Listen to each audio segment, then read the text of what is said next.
Good evening, ladies and gentlemen. Welcome to Super Old Game Saturday. It's 7 p.m. on Saturday night. We're here to play classic gaming goodness, and I have a very special show for you tonight. Today is September 18th, 2021. On this day, 30 years ago, saw the release of probably one of the best beat-em-ups ever made by human hands. That would be Streets of Rage from Sega for the Sega Genesis. That was developed by Sega, specifically Noriyoshi Oba, who was actually working on a bunch of other Sega franchises at the time, like Phantasy Star and Alex Kidd and Shinobi. And this was definitely one of his babies for sure. And it started a dynasty of beat-em-ups for Sega on the Genesis that admittingly was building off of other beat-em-ups they'd had, like Golden Axe. Let me tell you, there was something very special about what Streets of Rage was doing, even against other companies that were trying to do street brawling games like Capcom with Final Fight. Never heard of them. Oh, good evening, Dolly Finn. Welcome to the show. Yeah, if you're a fan of games by Overworks, which was a team of Segas that would be developed in the 2000s, he worked at Sega at the time in the 90s and the 80s. Hello? Well, hello to you as well. Yeah, you probably might know who he is for games like Skies of Arcadia and Valkyria Chronicles eventually that Overworks would make. But yeah, this is one of the early games of his, and also for the musician who was involved with this game, because the music in this game is amazing. It was done by Mr. Yuzo Koshiro, who did games such as Streets of Rage. Oh, this one, obviously. Yeah, Streets of Rage. Yeah, he did do Streets of Rage. That's not a lie. Also, ActRaiser, Revenge of Shinobi, the 8-bit version of Sonic the Hedgehog 1, which we played before, and other stuff like Beyond Oasis and Shenmue, and all of the Train Odyssey games. So yeah, we're going to have a good experience with that, but here's a weird case. I'm saying that this game came out 30 years ago on the Sega Genesis. We're not playing the Sega Genesis version. We are playing it on the Sega CD. We're using the Sega Classics Arcade Collection to play this. Wow. Yeah, there's definitely going to be a wow case for this. But yeah, this definitely takes me back to when I played this game, which actually was with this collection, which is the reason why we're using it. Also because I do not have a physical release copy of Streets of Rage 1. I have of 2. When we get to going through the rest of this franchise, which we definitely will do, we'll be using the Sega Genesis cartridge I own specifically for that one. But yeah, this Sega Classics Arcade Collection on the Sega CD. We're on the Sega CD's boot-up menu, by the way, which is why I'm setting that. It came bundled in with the system and had 4 games in it. Streets of Rage, as well as Revenge of Shinobi, Columns, and Golden Axe. And there's also another edition that adds a 5th game. But we're going to hit that CD-ROM button and get this party started.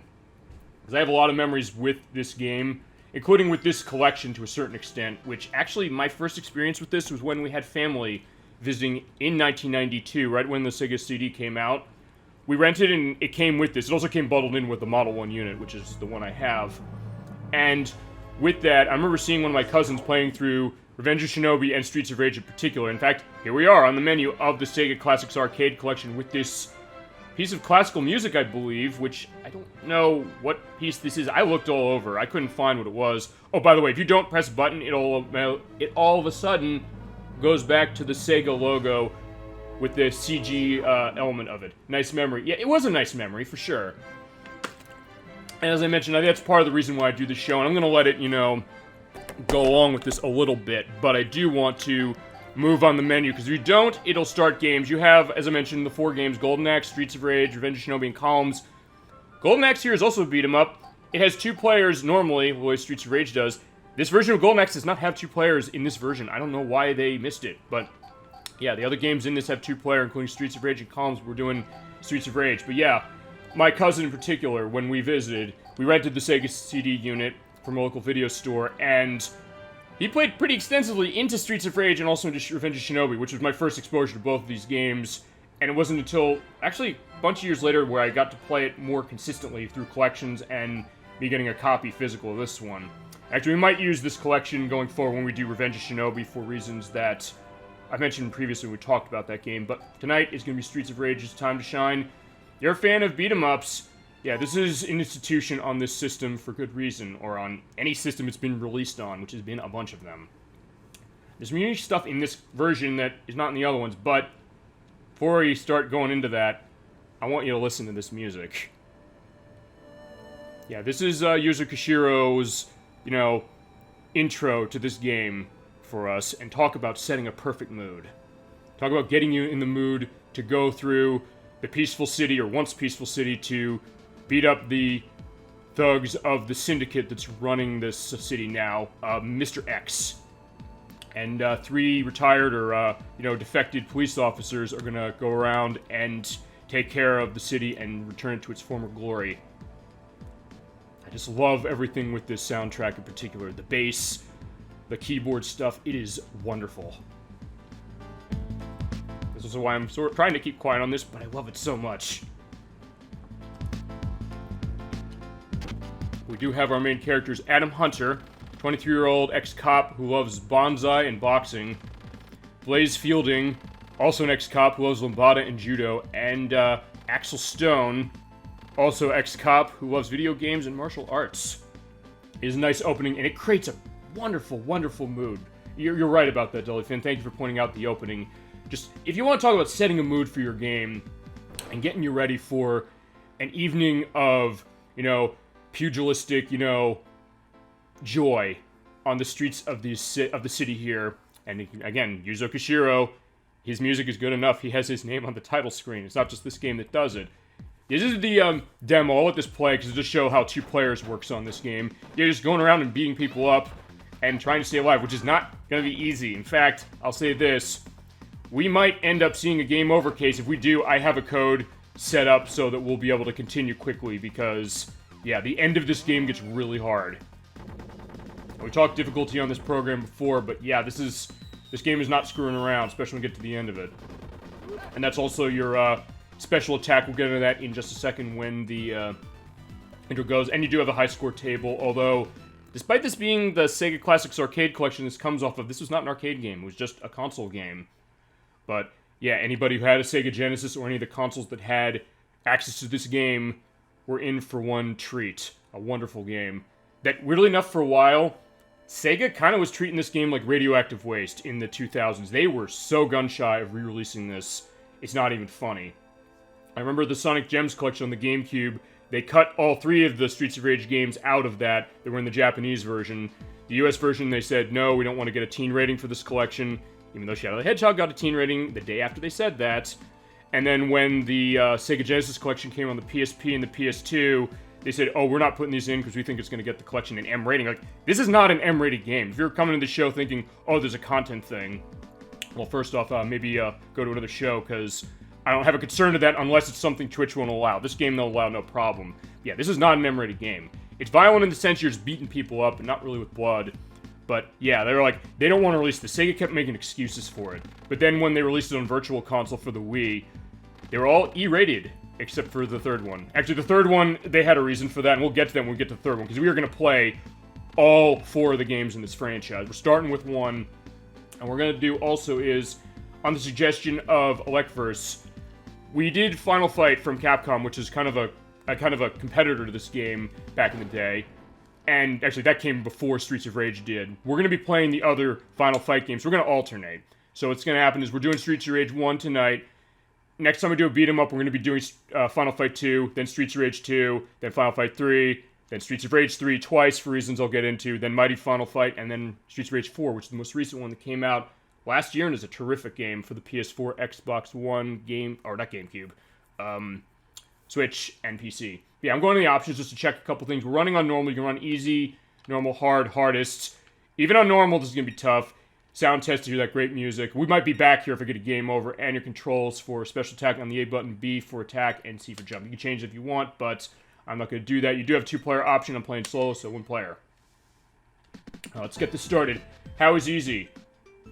Easier, although that's the thing about the difficulties in some cases with this game, or these games, or actually back in the day when you really think about it.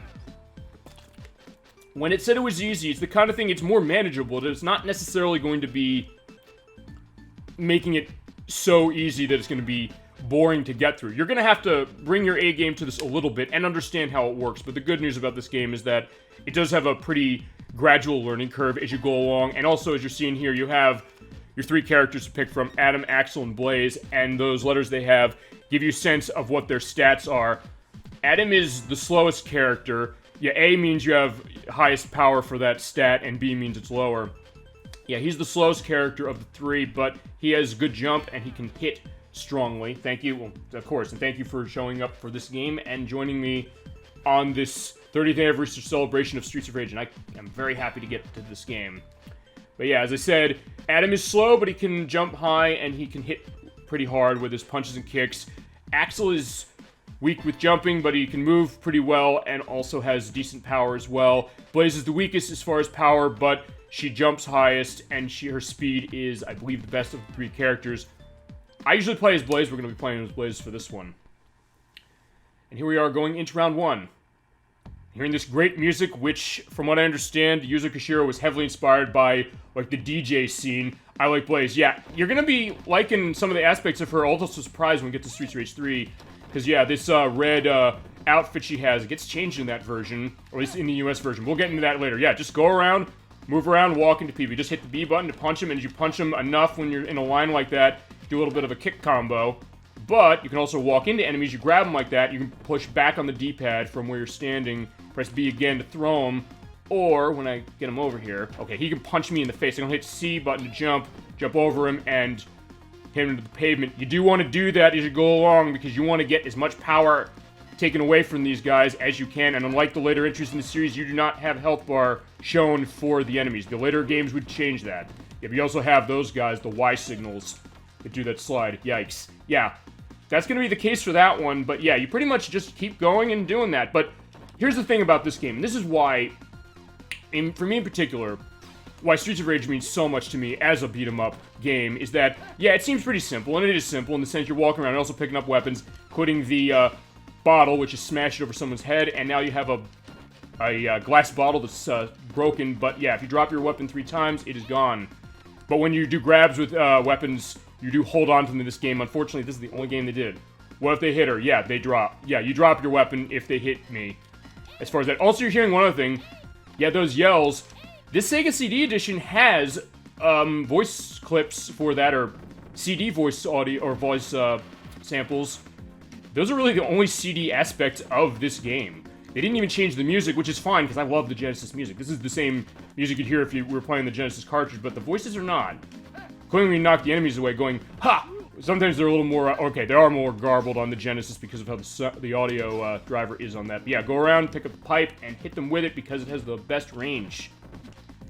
Just hear this great music, which, as I mentioned before, heavily, from what I understand, Yuzo Koshiro is heavily inspired by, like, the DJing, you know, rave techno bar scene. And you can tell that. They don't stand a chance. Yeah, they don't stand a chance if I can keep them away. In fact, to quote the movie, The Chipmunk Adventure, the only problem we have to deal with is crowd control. So if you can handle crowd control in this game, you'll be fine, because the idea is that, yeah, they're at farther distances, but when they start running, or standing like that and start moving faster, they're gonna come towards you and start punching you. If I drop my weapon 3 times, it's gone, I can't pick it up.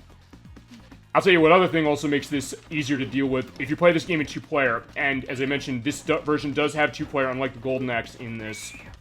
And you also have the Dominatrix girls who are coming around to hit you as well, so you gotta be careful on them. But yeah, if you're playing with just 2 players, it makes it a lot easier, although the other thing is that you can hurt the other player. And you have to be really in sync with the other player in order to manage that. I remember the first time I played with someone, a friend of mine in college, she'd said, yeah, I'd grown up playing this game. We actually played this with the Sonic Ultimate Genesis collection on the 360 and the PS3 that has this in it. We kept hitting each other, and we kept saying, like, sorry, we didn't mean to hit each other. But, yeah, if you are able to manage that and get into a rhythm with that, you're going to be good. Alright, here's the first boss. This is Antonio, who has that, boomerang there. But if you get close to him and throw him, he should be no problem. Although one thing I'm also going to do, when I get his health down a little, you do get a health bar of the bosses. Yeah, if he kicks me in the shin. He has the, thing for that. You know what? Alright, I'm going to hit the A button. When you do that and you have that one next to your S up there, yeah, you get a backup. Yeah. Blaze, Axel, and Adam are ex-police officers, but there are people in the force who are willing to help him, and it is a screen attack, and it destroys pretty much everything, and because his health is low enough, he's gone. That's the beginning, that's the end of round 1. Looks easy, but it's going to get a little harder, but this is what I mentioned as far as the scaling difficulty. Even on normal, they will ease it up, so when we get to round 8, which is the last round, it is the hardest one, you will understand why it gets difficult, and you do have to bring your A game to it. But now we're deeper into the streets, and some nice details as far as almost the graphics with the pieces of paper, or like the, I guess, I don't know, like flyers or something, just floating in the air.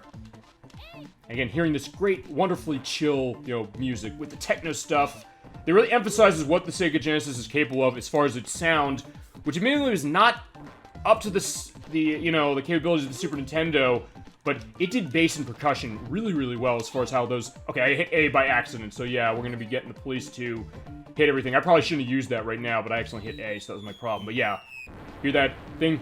Like the flip. Yeah, and the animations as well, which it is a little slower, and the later Streets of Rage games would improve that, as well as also the character animations and character sizes, but you do have some nice elements to that, and the idea that, as I mentioned, the thing about this game is, like that flip there, boom, you have a lot of options for how to handle combat, including the weapons, including the fact, yeah, you can throw enemies into other enemies to maintain the crowd a bit better, or just use the knife, or toss it.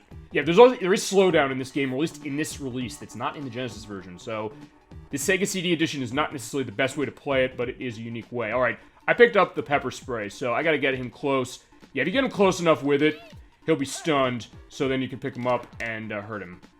You can also pick up the apples, which are your health, and I probably should have mentioned the meat that we saw earlier. That is a full recovery, but you do want to use those items at the right time. The good news is that unlike other games... Okay, there you go. Yeah, there's another bottle there. If I leave that there, if I leave any other thing like that... Okay, that's a life, by the way, so I definitely want to get that. I believe every 50,000 points gives you a life. It'll stay there, so you don't have to worry about, oh, there's an item on the ground. I'm gonna run out of time before it disappears. Thankfully, this game does not work that way, which is very nice. So you do have a little bit of strategy to manage that. Alright, yeah, as I said, the difficult thing about this game really is when you get surrounded, and when they move fast, because, admittingly, the enemies can move faster than you can in this game, and you would not have the ability to run at it until Streets of Rage 3. Which is one benefit I would say about Final Fight, because Final Fight 2 on Super Nintendo did have faster speed, and yeah, the slowdown. But again, on the Genesis, it's not like that. CD, unfortunately it is. So in that way, this is probably not the best place to be playing this game if you have the choice, but it still is terrific. Alright, there's a pipe, so yeah, we're in better shape. And as I mentioned, unlike Streets of Rage 2, you know, okay, I'm gonna leave that there, so yeah, as I said before, the apple's stuck on screen, you're all set. This looks very difficult to come on fast. Yeah, that can be the case, and especially at the end of the game, we're gonna see that.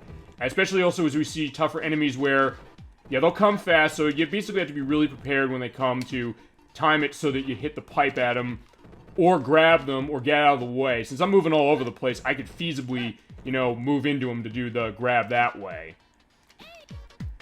But also be careful because of other enemies coming around, including the fire juggler. You want to hit him from a distance, because I believe if you punch him too close, you'll get yourself hurt. Yeah, okay, yeah, I tried to grab him, and I got hurt because of the fire. The other thing you do is wait for him to throw the fire up, and you'll be okay. Oh. Unfortunately, because I got hit a couple times, yeah, my pipe is going away. And sometimes you do have to wait for them to come back on screen, or when it says go. Because when you say go, you killed everything, and you can go on.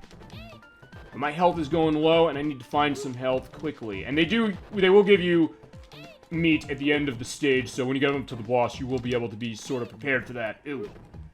Yeah, but in that case, I don't have much going on with it. Oh, actually, no, that's the other thing. You can kick and punch the fire from a distance, but if you're too close, you could be trouble. What he's throwing? He is throwing, I guess, logs that are lit on fire. And there are later variances of those enemies that will throw, in fact, right there, axes. Perfect.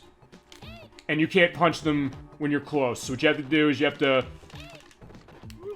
either grab an enemy and toss it into him, like that, or try to, yeah, and knock him down, or hit him from enough of a distance with a weapon or something, and you're all set. Hi guys, oh the nostalgia. Indeedo, what first, good to see you. Welcome to the 30th anniversary celebration of Streets of Rage. We are on round 2. We were playing this on the Sega CD through the Sega Classics Arcade Collection. It's mostly the same, except, as you're hearing, those voice clips are unique to this version, so that's going to be the case. But there's also slowdown in this one that's not on the Genesis cartridge, unfortunately, so yeah, keep that in mind. Alright, I'm getting myself slashed by Souther. Yeah, I'm probably going to die because of this. Yeah, there you go. Boom. Nice. Yeah, that's nice. Me dying is not nice. But when you do die, you get a recovery of your special attack, so we're going to use it. As I mentioned, if I get a game over at the end of this game, which is highly probable, I'm not going to lie, I have the level select code, so we'll be able to manage that. Yeah, with Souther, what you really want to do is you want to, again, keep him at a distance if you can. Or try to get a grab on him before he slices you. Or try to throw the knife, that's the other thing you do. Although throwing the knife is a tough thing with this game, honestly, to me. There we go, got him. Yeah, it's hard as hell. It can be, absolutely. I will say that for sure.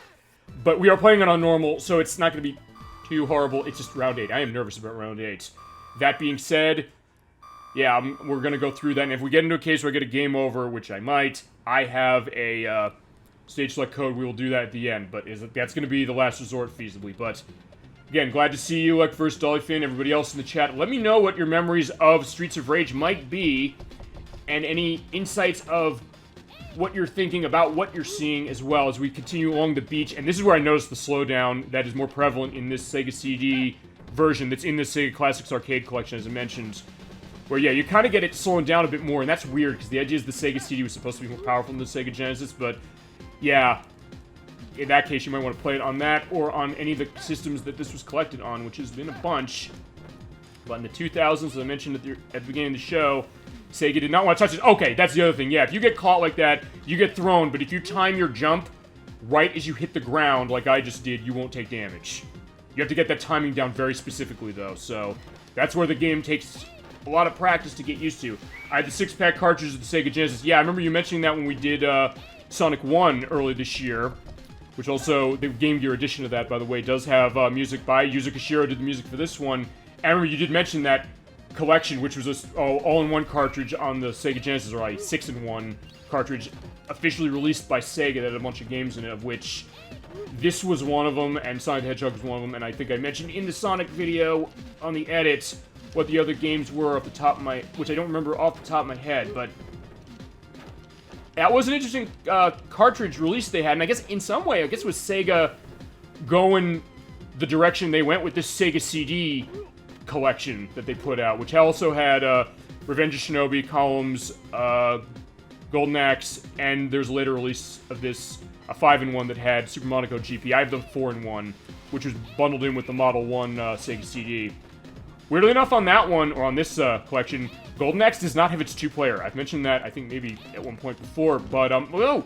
Okay, good. I'm getting good timing on hitting the ground when I get thrown by the Y signals. There we go. Okay, yeah, I don't want to go too far, because I don't want to lose the meat there to get myself a health recovery. Whoa. I might have just... Okay, okay, I am just... Oh, great, alright. I am just on the edge of the screen. I can't pick that up, unfortunately. You hit the B button to pick that up when you're close, but... Yeah.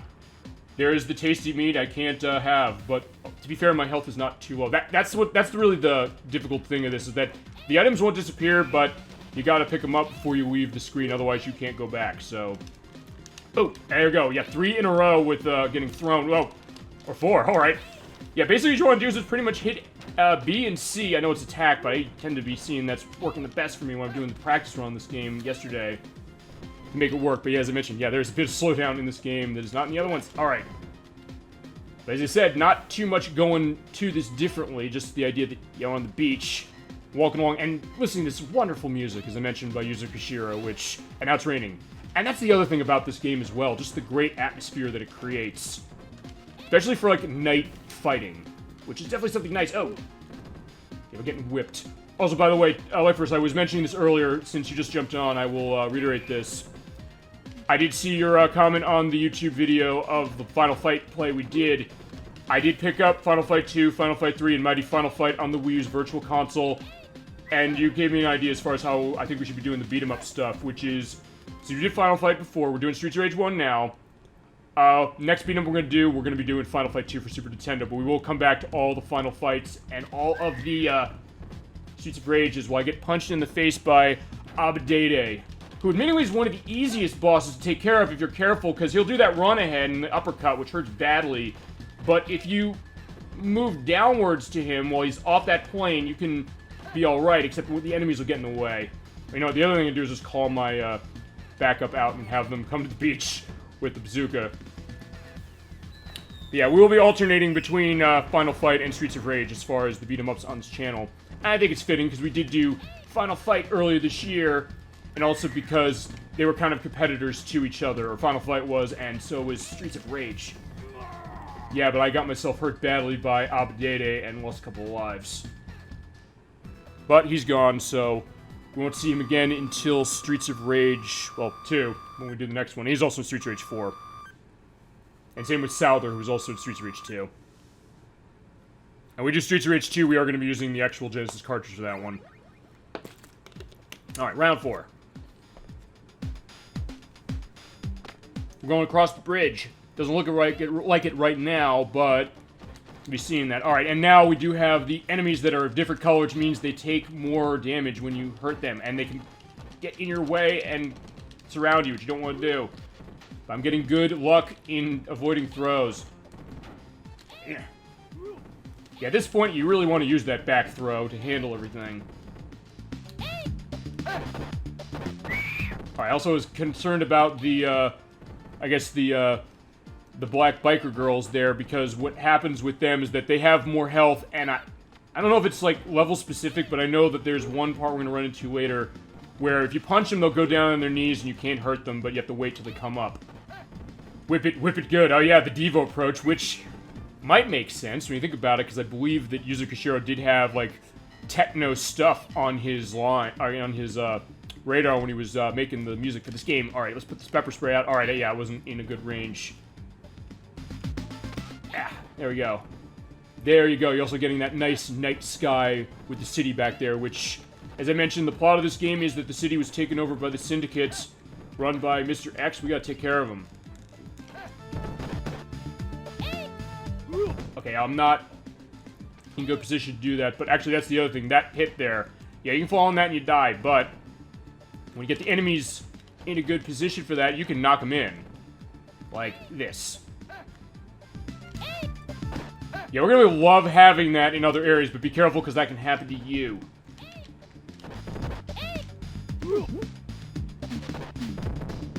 But now we have a baseball bat, and yeah, she was whipping it good, we were batting it good. We're batting, I wouldn't say 1,000, but I guess maybe I'm batting 1,000 with avoiding the throws. We'll get the fire jugglers again. Yeah, we're gonna see some of the same enemies as we go along, but because of the numbers of enemies they give you, and some of the elements of the stages, like the, you know, parts of the bridge that are broken, that's where you gotta keep on your toes. And there's a life, at least, so we can grab that. Alright, now we get the, martial artists, which hurt a lot with their attacks. But as long as you don't have, them in a massive group, you should be alright. Or you just move around. That's basically the trick of this game, honestly. Just pretty much move around. Get yourself into a grab position when you can, and also just avoid getting hit, but in that case it was getting kicked in the face. Though you will not be able to do that grab with every enemy. We're going to see that actually here. Oh. Yeah, I am getting good luck with avoiding getting hurt by the throws, but there is one part later where they'll do the back throw, like the backflip thingy that I can do, and I can't avoid that. I'm getting very nervous when we get to that point. Actually, that's a part I'm more nervous about that than fighting Mr. X. We'll see that, and we'll continue with this great atmosphere, especially the city in the background. I just love that effect, even for something from 1991, and even with the later entries in the series that do look better than this, I will say that for sure, with the tech that they're running. There's still some great effects to this one, for sure. And it still is a lot of fun to play, even if it's not necessarily as fast as some of the later entries, or even the later Final Fight entries.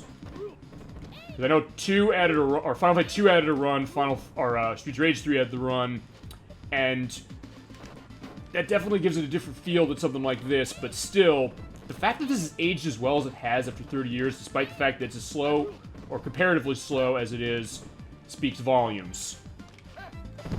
In a lot of ways, this is the beat-em-up that I really attached to, although admittingly years later.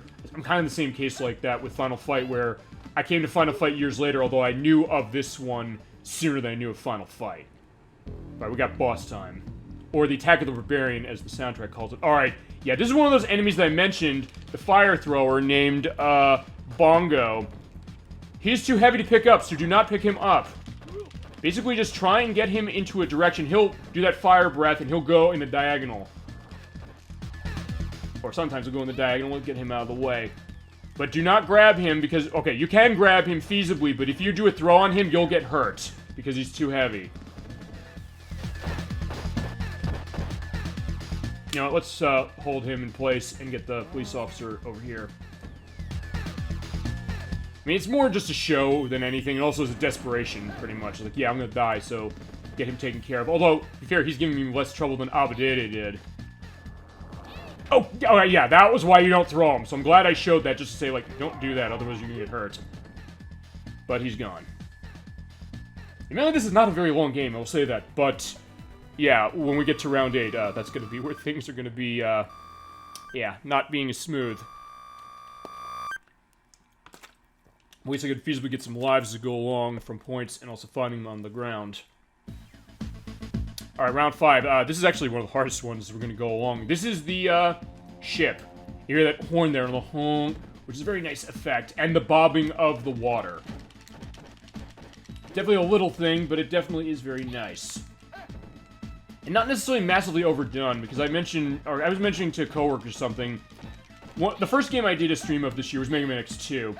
And in Wheelgator's stage in that game, you have the road shaking because you're on like a dinosaur tank. And I remember playing that in front of friends, actually, after I did the stream, and I was saying that, and they said, I'm getting disoriented from seeing that. So, I get where they're coming from to that. In this case, it's a little more subtle to a certain degree. But yeah, these guys have knives. So, yeah, you gotta be careful about that. But as you destroy the vents here, they have items underneath, including the money bags for points. Yeah, I can get the apple. And the pepper spray. Ooh. Alright, there we go. This is the only game in the series, to my knowledge, that has the pepper spray. Unless 4 has it, and I haven't seen it. Or, more likely, the DLC of 4 has it, because I've not yet pulled up the DLC for that. The Revenge of, which I think it's, yeah, The Revenge of Mr. X, I believe is the name of it. Yeah, it came out a little while ago, not too far back, I think about a month ago.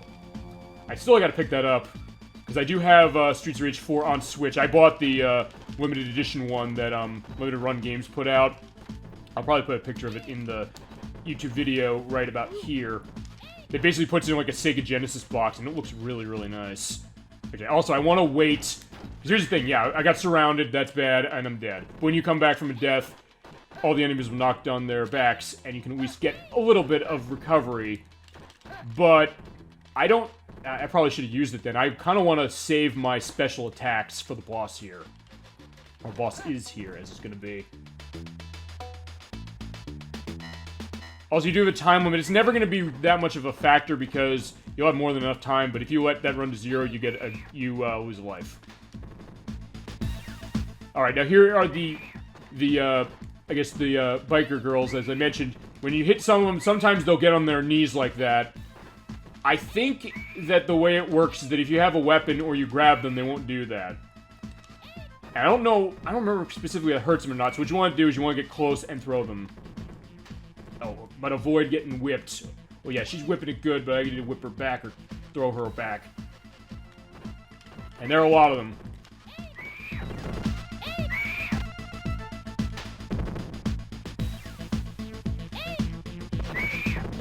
Oh yeah, I think I got her. Oh. Yeah, that's the thing though, also, because you're on 3D plane, or sort of 3D plane, moving up and down, left and right like that, you have to be cognizant of where they are, and sometimes it can hit through those planes a little bit. Not massively, but you have to be specific on that. Alright, just wait till she gets up and grab her. Perfect.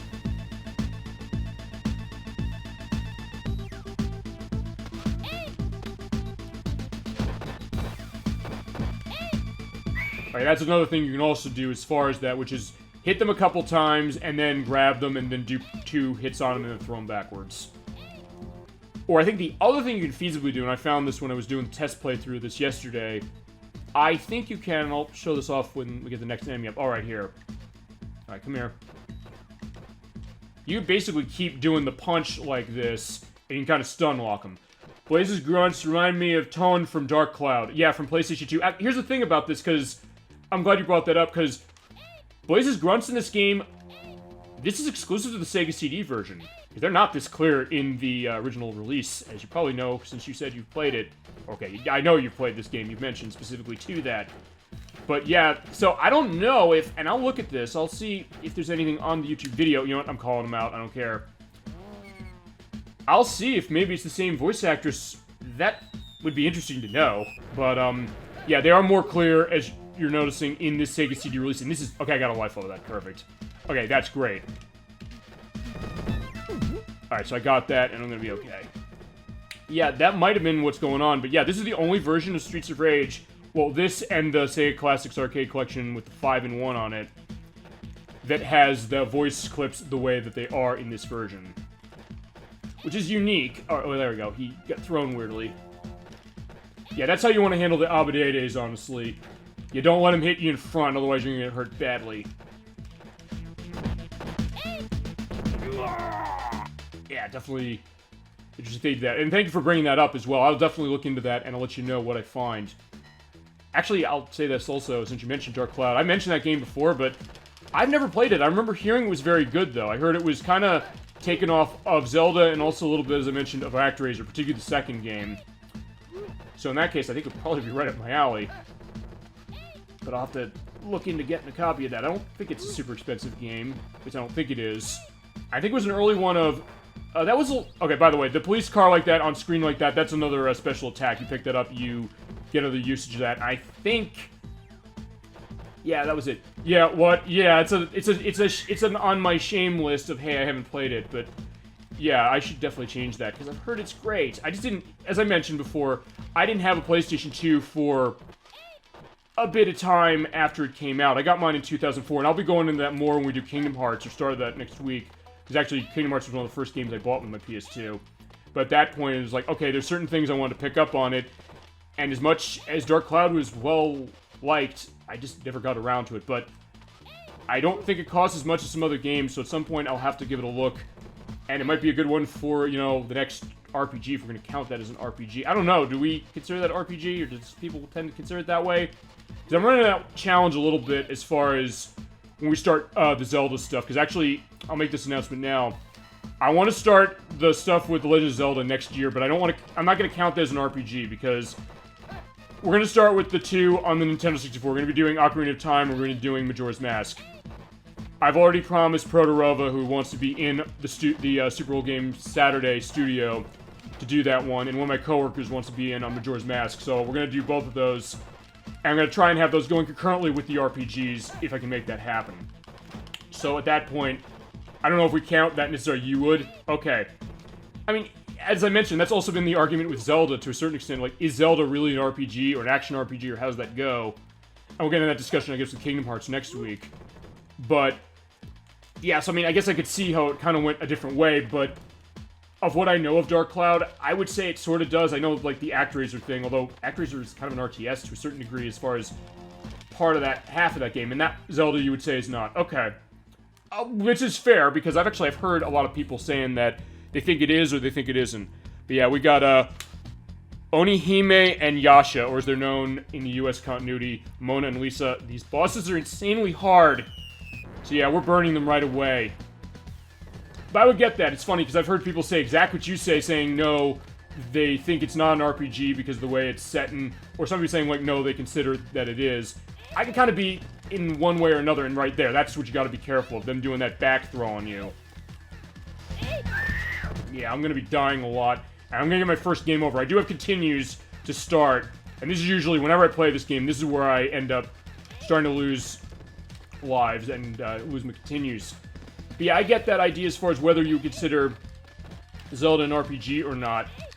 Oh yeah, also getting the timing on the throw there is very specific too. Alright, come on. Oh wait, right. When you die, by the way, you do get your special attack back, or you get another one. So yeah, just use it.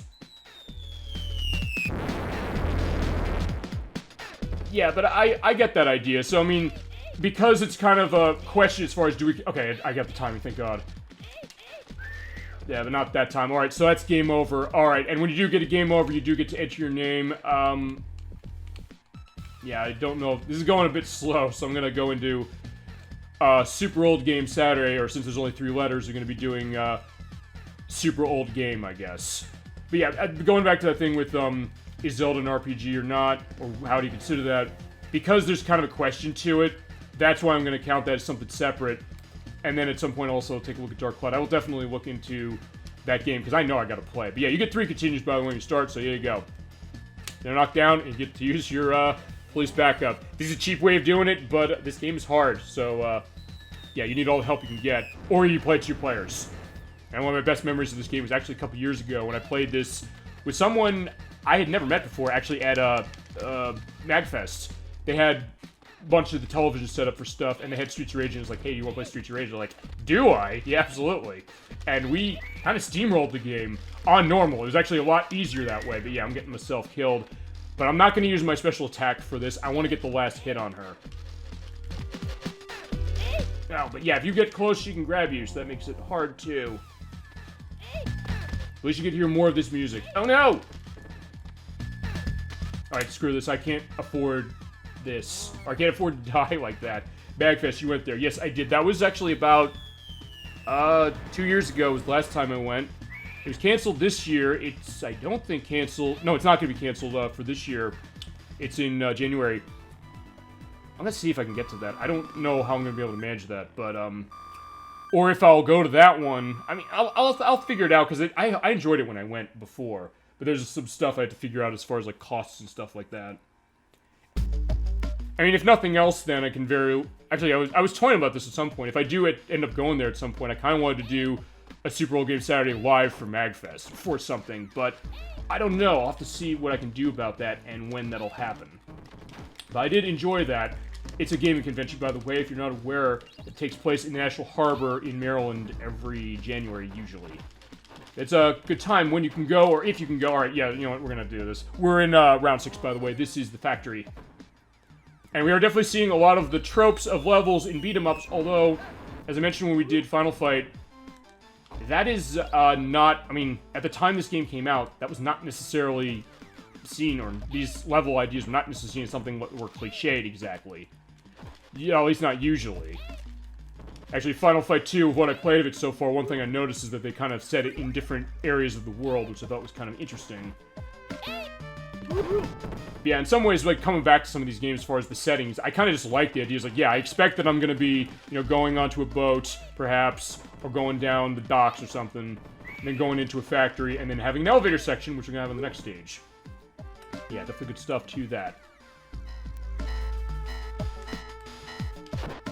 Alright, and now I got a knife. Also, the other thing is, because we're in a factory, that, yeah, the Crusher's there. If you move close to them, they'll drop down. They'll hurt you, but they'll also hurt the enemies. So use that to your advantage to hurt them. Oh no! Have them throw you right through it.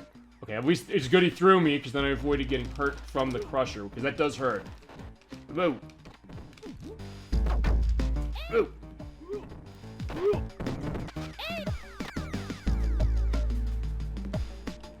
Yeah, but as I mentioned, as I said, or, well, I guess a couple things. The MagFest thing, playing this, because there's definitely a joy playing this game, especially when you understand how to not hurt the other player, which did not help me the first time I played this with another person, which is before that, by the way.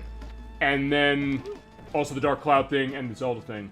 I definitely do want to get going to that. Alright, but here's another, bongo.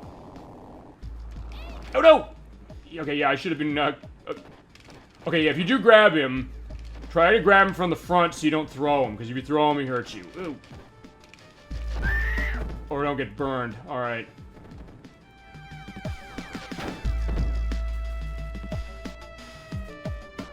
Oh, no! Alright, yeah, I should go to the other end, as I mentioned.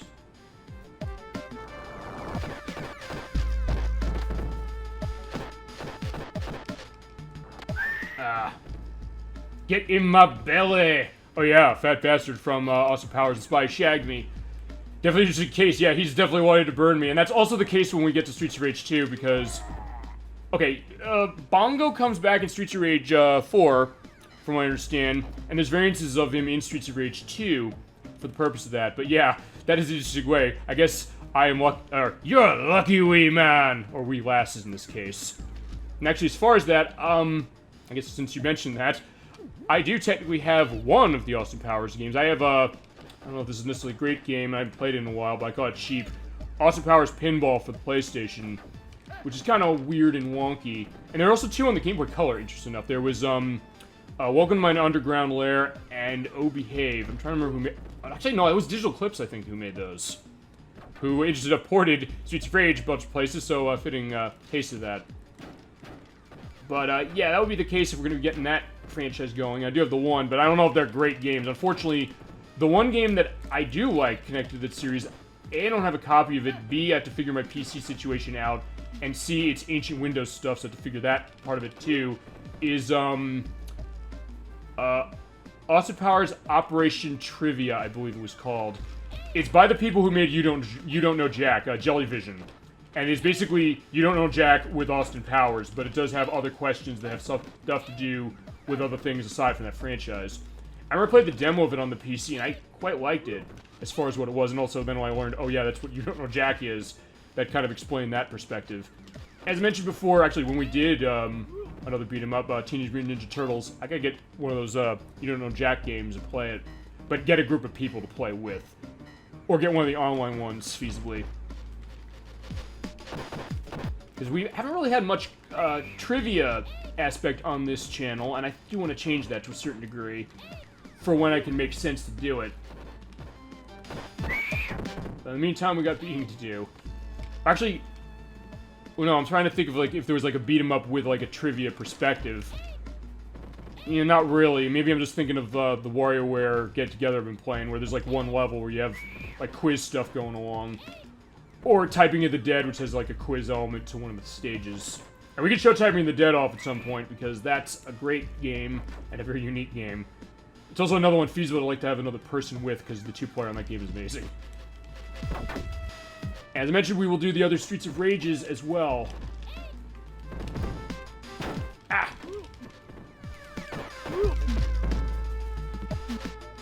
Yeah, sometimes you also run into the case where the enemies are off-screen, so, okay, he's getting crushed, that's good.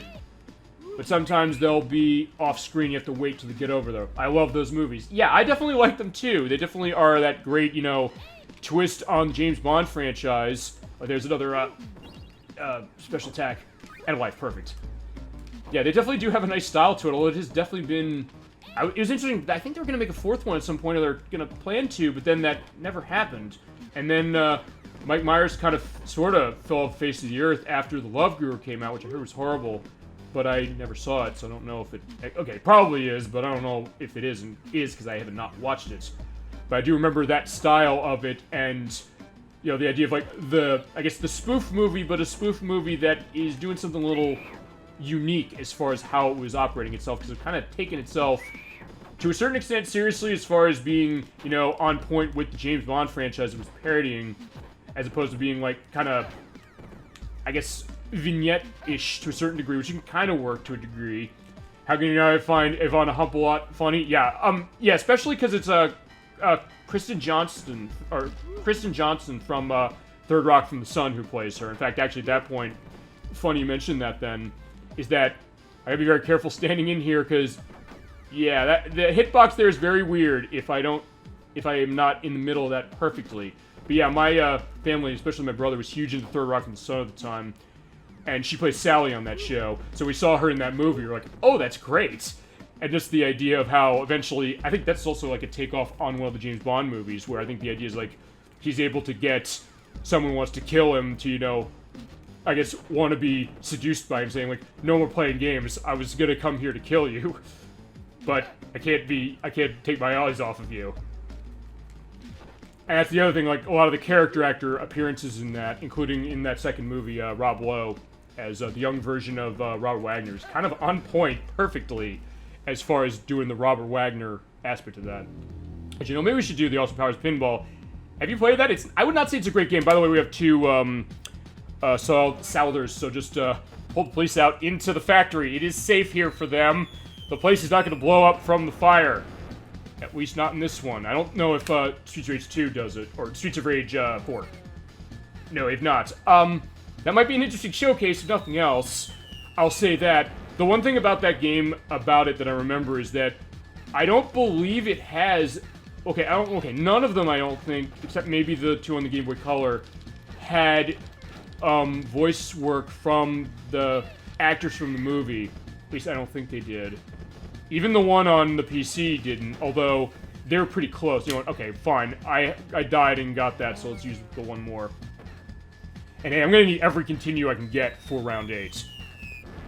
Yeah, I wouldn't say it's a great pinball game for sure, and it was actually, I think, released as a budget price when Rockstar had the license. Yeah, Rockstar of Grand Theft Auto had the license for Austin Powers for a period, but they made those 3 games. The PC one was not them. I think that was Sierra who published that. But yeah, it would be an interesting showcase, and we can also get a bit of a movie reference going on the show more. I guess feasibly when we do other stuff, and I guess we'll get to that with Kingdom Hearts next week to a certain degree. I guess also with the Austin Powers Pinball, that's also a case of me pulling a game I haven't played in years out, and also making it so that it's not going to be getting into content cases or concerns with that. By the way, we're on an elevator section. There's no boss here, by the way. But the good news is you can knock the enemies off or throw them off, and they'll be gone that way. And there is actually one funny thing with the special attack I want to show off. Yeah, as far as whether I'd recommend Austin Powers Pinball, if you like the movie, maybe. I mean, it was released as a budget price, I believe.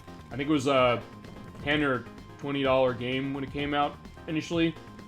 It was okay, but it's also something that it seemed like it's kind of basic as far as how they utilize the license.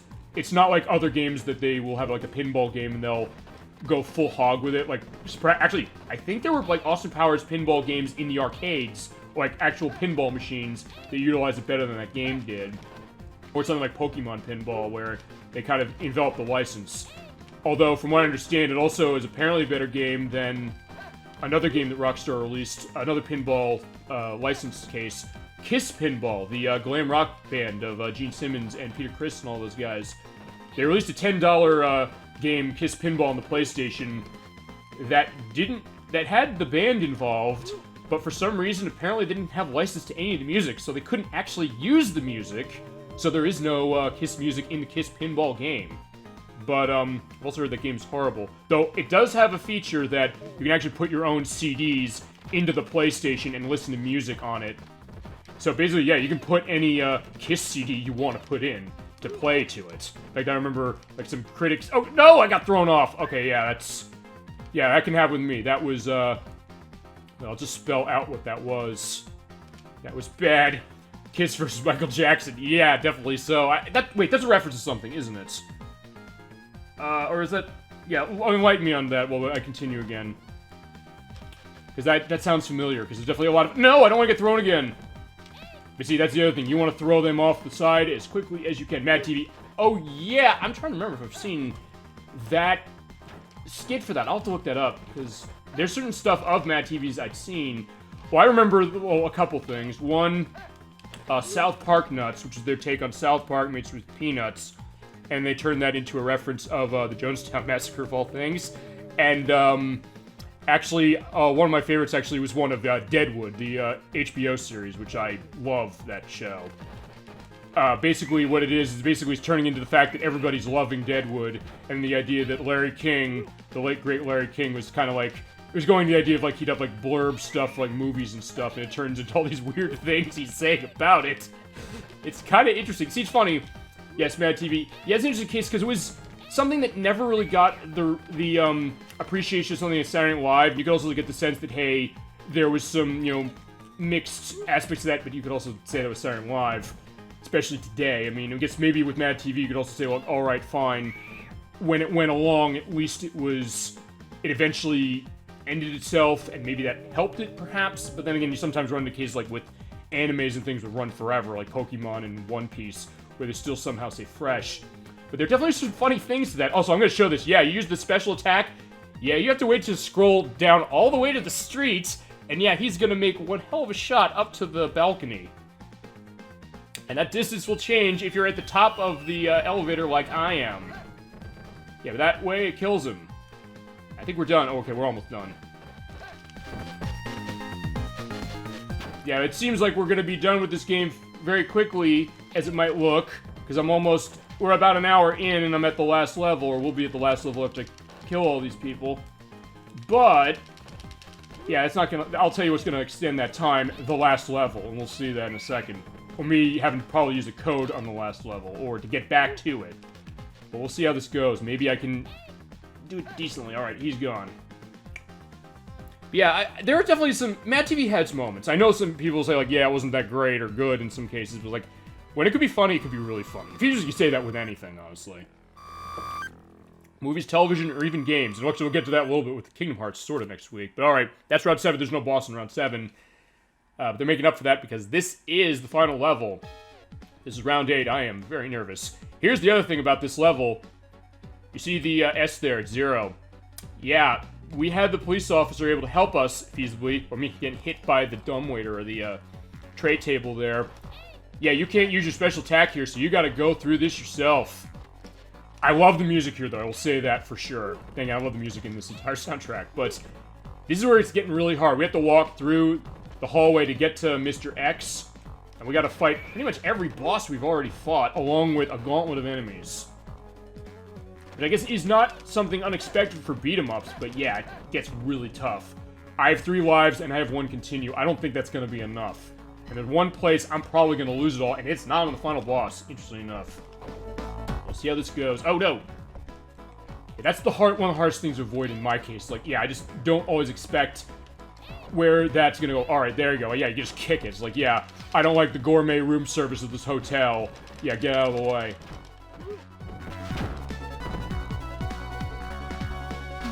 But I do love the beat of this. It's all that Genesis, you know, it's that Genesis grunge in a lot of ways. And as I mentioned, maybe the sound tech of the Genesis wasn't as advanced as the Super Nintendo, and it wasn't technologically speaking. But when you had people who understood how that sound driver worked, I'll give me getting a life, thankfully. Every 50,000 points you get a life, I believe. Yeah, you got gold. Whether it's something like this, whether it's something like, anytime Tommy Tellerico did music, like on Earthworm Jim and Aladdin and other games as well. Yeah, that was the case. Or a lot of the Sonic games we mentioned, where sometimes they'll do certain things. But yeah, there is, Antonio again. Same deal as before, but... Actually, also, the one we're not going to see, thankfully, is we're not going to see Salvador, because we've had to fight 2 of those in the factory. Yeah, in this case, I'm just using the jump kick. That's probably the easiest way. Or get close enough to him to do the grab and the toss. Or just punch him a couple times. Alright. Thankfully, there is a pipe there, so at least able to have some distance going. Yeah, this is where the game is getting difficult. Trust me on that one. Oh no! Get out of the way, I need that health. Yeah, in this case, since I'm being surrounded, the one thing you sometimes want to do is just kind of go left and right to get him on the way and hopefully knock him down. Oh. Yeah, I probably should have thrown him. Oh. Alright, now I guess that's the other thing feasibly impressive about this game in general, which is the fact that you have a lot of enemies on the screen, but the game generally isn't slowing down that much. I mean, this release sometimes is, but on the Genesis, not really. And also, they figured that for the second and third games when they had even more going on the screen.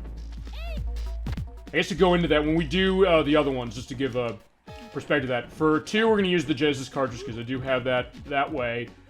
3, we're going to play twice. Okay, fine, I lied. There is another Salvador. But thankfully with the pipe, I might be in good shape. Yeah, 3 we're going to play twice because 3 was changed significantly for the US version. So what we're going to do is, I have the SVC, or the Sega Vintage Collection, Streets of Rage release on the Xbox 360. It's also on the PS3, and I don't remember if it's on the PC or not. It has the Japanese version of Streets of Rage in it, and that's ported by M2, so it's a perfect port. So we're going to play that, and then I realized with the RetroTink 5X I have, if I were to say get up and turn off the system now for some insane reason, the feed will not cut. You will still see what's going on the screen. It's only when I turn that RetroTink off that would go.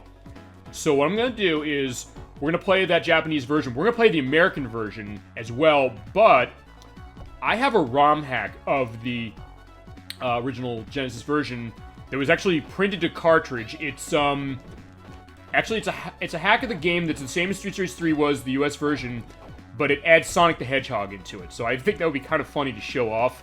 And since, as I said, we'd be showing off both the American and the Japanese versions, and showing what the differences are between them, because there are some very significant differences, and to some degree, I think you'll understand maybe why Sega wanted to censor it a little bit, even though it's like, well, I'll admit this, I'm not one about, them censoring something like that.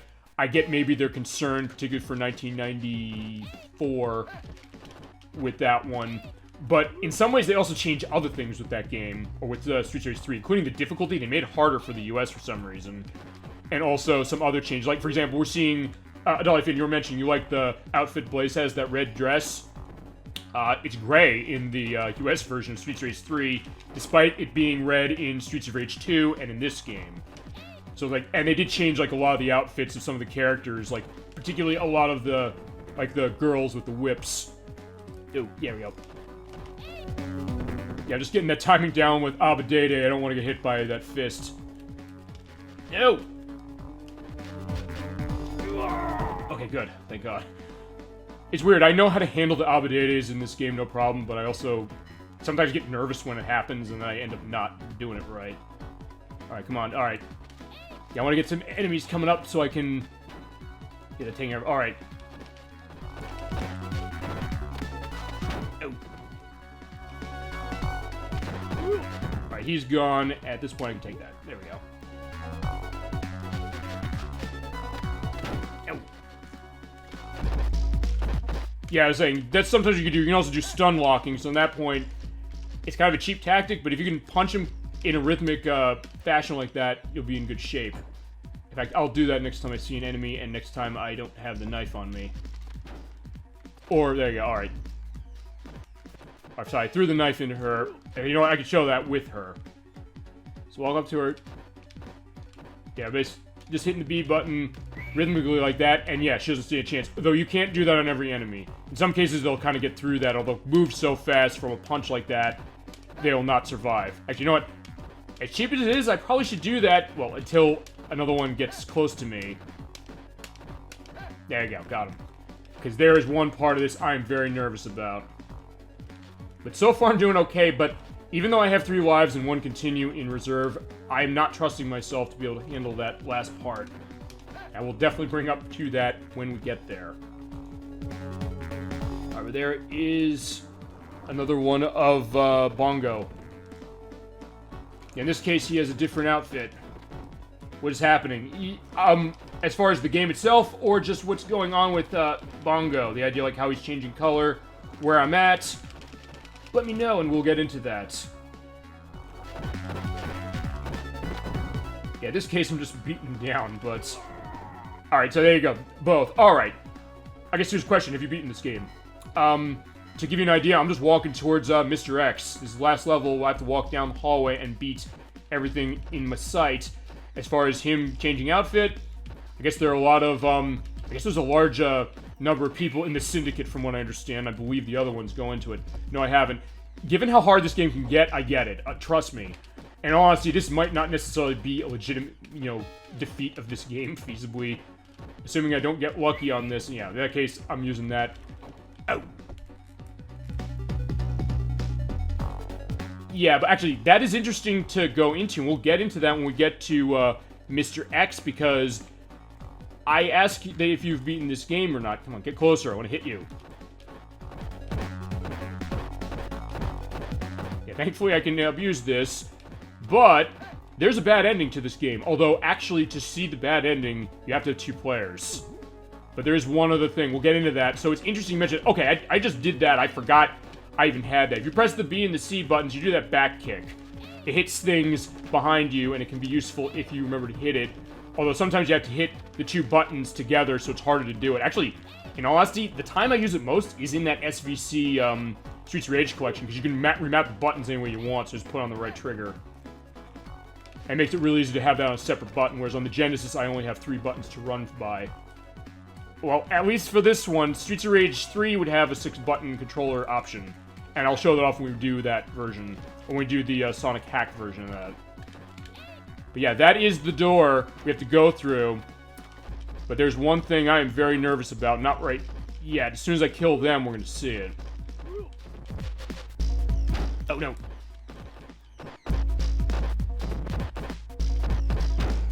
Yeah, in that case, yeah, they can still get in my way. I can't necessarily abuse this all the time. Did I get him? Oh. Oh, yeah, right. This is it. You have to fight Onihime and Yasha again, and my god, they're hard to kill. I swear to you, when I did my test playthrough, actually, whenever I played this game, we were trying to beat it legitimately, this is what stopped me. I was doing the test playthrough of this yesterday. I got here with 2 continues and 3 lives. I got a game over from this. And you're seeing why right there. They throw very badly. Yet if I get a game over here, which is highly likely, I'm going to be putting in the code for this. But yeah, that's, honestly, this might be harder than Mr. X to a certain degree, unless I get through this without dying. Honestly, the best way to handle them tends to be the back kick, but honestly, Blaze is not able to capitalize on them that much. I mean, maybe if I was playing as Adam or Axel, it would. Actually, I guess to that, like first you mentioned you play this game. Who do you usually play as far as the characters when you play it? Oh, crap, I'm dead. Alright, there's game over.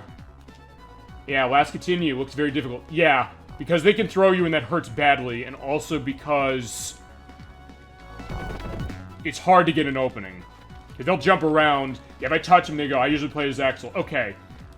Which, I don't know if that necessarily makes it easier. And actually, one thing I think I'll try also is that, since we're doing the other Streets of Rage games, I'll try and hit different characters to a certain degree. Ah, damn. Alright. Actually, you know what I can do? Since I'm gonna get a game over here. I'm not gonna even pretend that that's not gonna happen. If I do that, I have a code I'll put in to get back to this. We'll pull another character out. I'd say, yeah, usually you want to try and do the jump kicks on them if you can get that far. And like before, I was like, yeah, I had the special attack used. Yeah, nope, you can't hear, so... Although that would be hilarious getting the car up here into the building. But I think they realized, no, we can't do that. In fact, one of my memories with this game when I first saw it was actually my cousin playing this Sega CD edition. Getting up here and getting a game over because of that very reason. In fact, I'm going to get the game over. I'm going to repeat that, so it's going to be like 1992 all over again. No! So there you go, that is game over. Yeah, that's why it's difficult. So yeah, I am not legitimately beating this game. We are beating this game. Yeah, we get a game over, you do get the 10 best players. Yeah, there's Sog, me, before I get my first game over, with 271,300 points. But yeah, we're not letting this defeat us, only because, yeah, here's how this normally works. I have to go through the entire game again. For the purpose of keeping the show moving, that's not happening, but I'll tell you how we're going to do this. Go to the menu here, press A, B, C, and right on the D-pad on controller 2. I have a second controller plugged into this. Then press the C button on controller 1. You do that, you get the option to have number of lives and round select. So we're going to round 8, and we're having 7 lives. And with that, go to exit. You go to 1 player or 2 player, and you're all set. And since it's mentioned, yeah, you can select a character. I showed Blaze. Okay, so... Okay, I'm gonna say for canon's sake Blaze dies, but that's not true, because she's in the other ones. Adam is not playable until Streets of Rage 4, so actually when we do Streets of Rage 4, I think I should play as him. But yeah, like for City plays Axel, we're playing as Axel. Let's show that off. Or show him off. Kind of the face of this franchise, him and Blaze to a certain extent, because they've been in all 4 of the games. Yeah. Because Streets of Rage 2 added Max and Skate. Skate, I believe, is the son of Adam, I think? Maybe I'm wrong about that. Correct me if that's not the case. Okay, there you go. Yeah, he's thrown like that.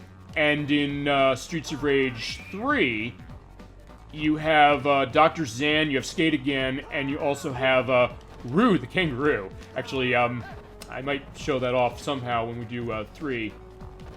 Yeah, 3 definitely got a little weird in terms of it. But yeah, this is what Axel does. He's slower than Blaze is, and he has a different, jump attack. It's not as strong as Blaze's is, and his jump isn't either, but it hits harder. It's feasible to get another game over, which I don't think is going to happen. Okay, that was funny. He got run over by the cart. Yeah, I'll show off Adam at that point, but I don't think that's going to happen. But yeah, we got to start this part over again. As I mentioned, it's better than the alternative, which is starting the entire game over again. Although, then again, given how short the game has been, that it's a little over an hour and I'm already here, it wouldn't make that much of a difference. I mean, I guess it would be like last week with the Sonic 2 8-bit thing. Although in that case, I think... Okay, I had to start that one over again because of the Chaos Emerald case.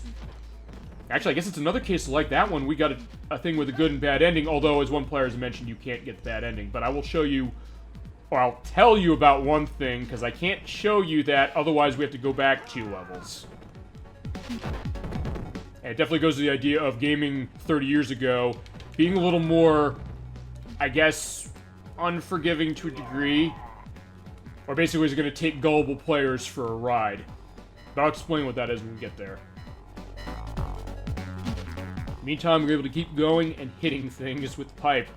But being off a little. That's sometimes the other challenge you get in beat 'em up. Sometimes you'll be off a little bit. Although with this game, honestly, this game in Final Fight tends not to be that much of a problem with it, for me at least. I think because of the way that they control and the idea that you have some control of the other planes ever so slightly. I think you're hitting slightly up, and the enemies were. In fact, there's parts earlier when that happened. No! Okay, so I have 7 lives and 3 continues. It does recover my continues from the code I used. But I still want to have as many as I can have when I get there. Yeah, this game is difficult, and... I'm trying to think...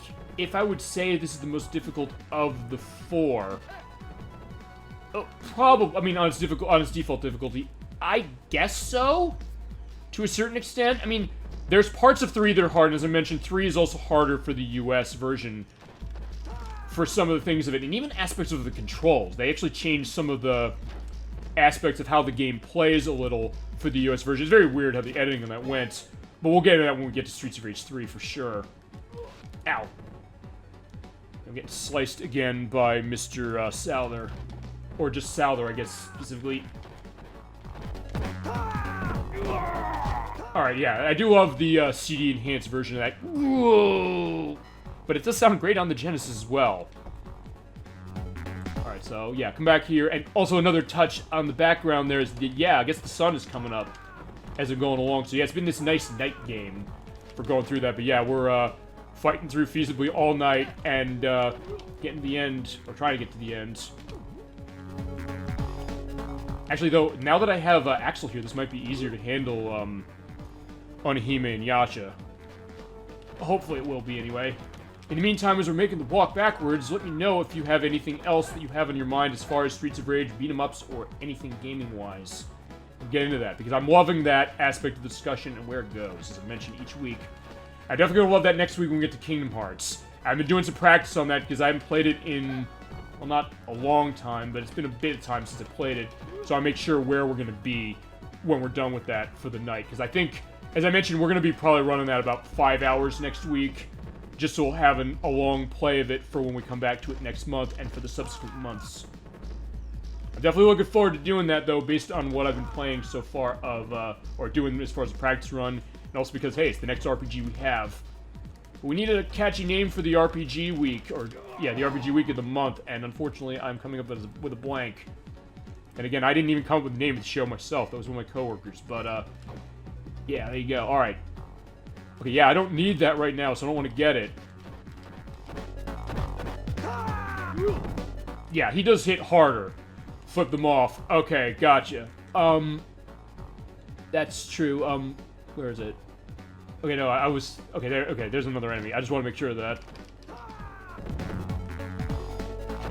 This is the idea of how you tend to play with him, which is right, as far as that... Okay, yeah, fine, we gotta take it. There's no reason, or there's no reason not to, I guess, at this point. Even though I don't like to waste it. Alright, there we go. Alright, there we go. Yeah. You get yourself caught in between, that's bad, right there. There you go, you get killed like that. You don't want to do that.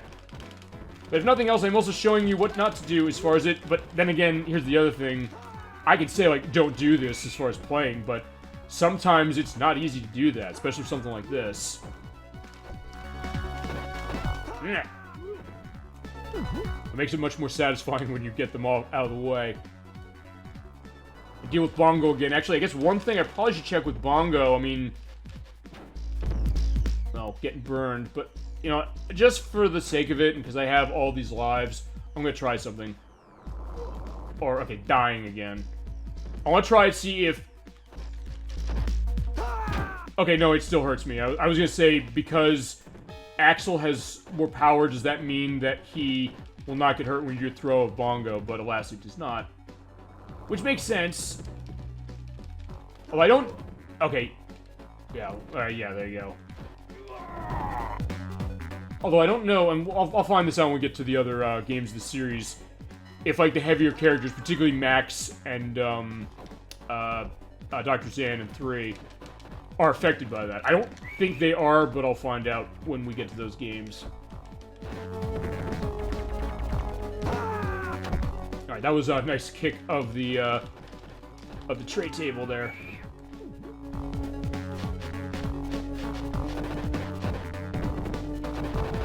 Alright, here we are at the entrance to the room. But yeah, that goes back to, as mentioned, is like, yeah, for this game, they are expecting you to get through this with all those lives, no or a few continues.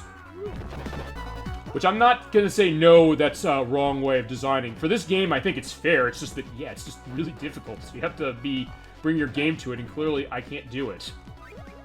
But I did get a wife, so that's good that way. Or as I said, bring 2 players. Probably that might be the easiest way to handle normal. Because when I had another player I was playing with, I had no issue. Even at this part, I was like, I think I said to him, I said, this part gave me hell whenever I played it. But now it's like, no, it's not that bad.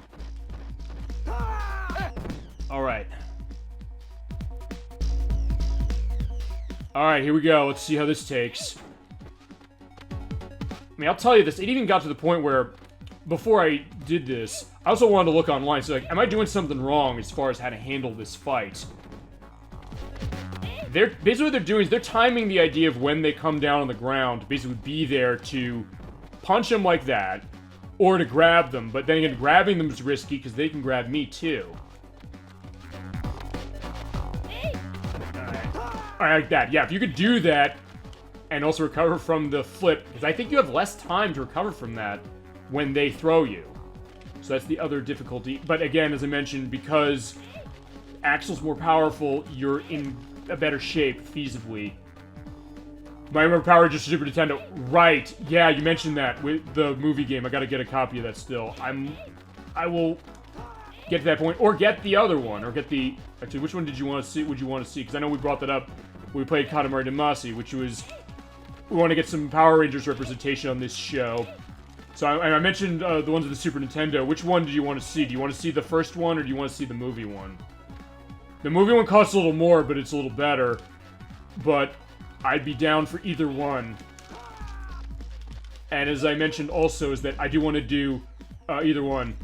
Okay, I'll figure that, because I did mention at some point I do want to do a viewer request month. And I think I want January to be that, feasibly. I think Ocarina of Time will be that, because I know Proto-Rova's wanted me to do it, and wanted to be in on that one, specifically. And then feasibly, I guess for everything else, I could also just have a bunch of stuff for that. Alright, I got a game over, but I'm going to take a drink of my water first, and then after that, we will be all set.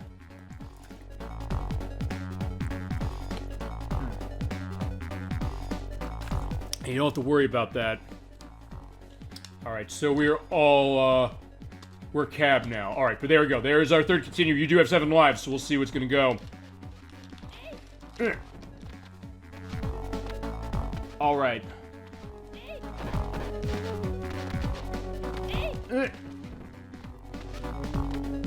Actually, to go back to the Power Rangers thing quickly, also.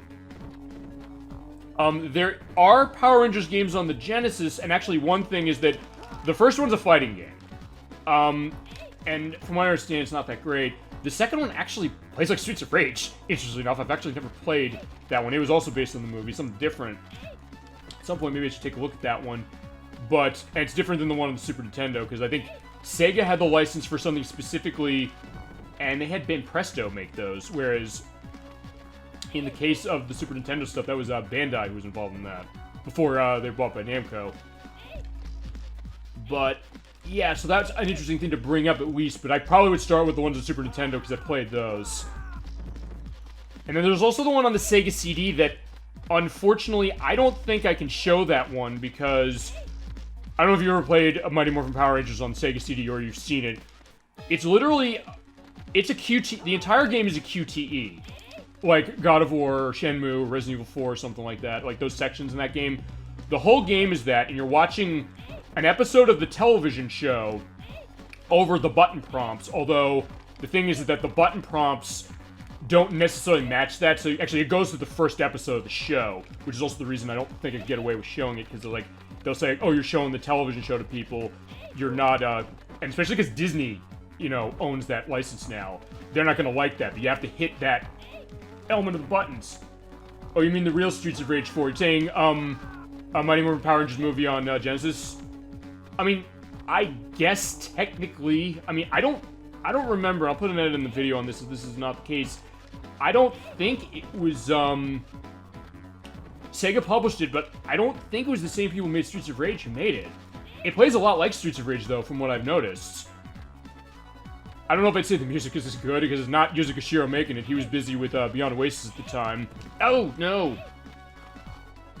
But, I mean, I guess, when you think about it, I guess it sort of is. It's like I said when we did, we had the Shooter Showcase that was going into the Disney Afternoon Collection. I was saying that Darkwing Duck on NES is basically Mega Man 7 before Mega Man 7. Or actually, it's Mega Man, 6, I think, or 5, I think, before it. Because I know Darkwing Duck was 92, 1 on NES, I think. But if you've never played Darkwing Duck on NES, it plays like Mega Man. In fact, it runs on the same engine. It's the same people who made it, as far as the developers even. Power Rangers movie on Genesis, I don't know. I'll have to look into that, but in that way, you know, I mean, I guess it would be sort of like the not Streets of Rage 4 before Streets of Rage 4, which I know we've mentioned Streets of Rage 4. You've mentioned loving Streets of Rage 4. I love Streets of Rage 4 enough to have bought that collector's edition of it, which is quite a nice set, and I'll definitely give you a picture of what that looks like in the YouTube video somewhere of this. That is a nice collectible. It's one of those things for limited run. We've mentioned limited run every so often when they'll do stuff like that. And I've said, I love just like getting something from them with something like that, because they go above and beyond with some of the stuff they do, especially with something like that, or like the Panzer Dragoon remake they did. Or in the case of that one, they put it into a Genesis or a Saturn box. Alright, yeah, I got another game over. That's how hard this is. I've already blasted through like 11 lives on this alone. We're not even at the final boss. I just gotta kill her and we'll be fine, I think. Yeah, this is how hard this game gets. Alright, come on.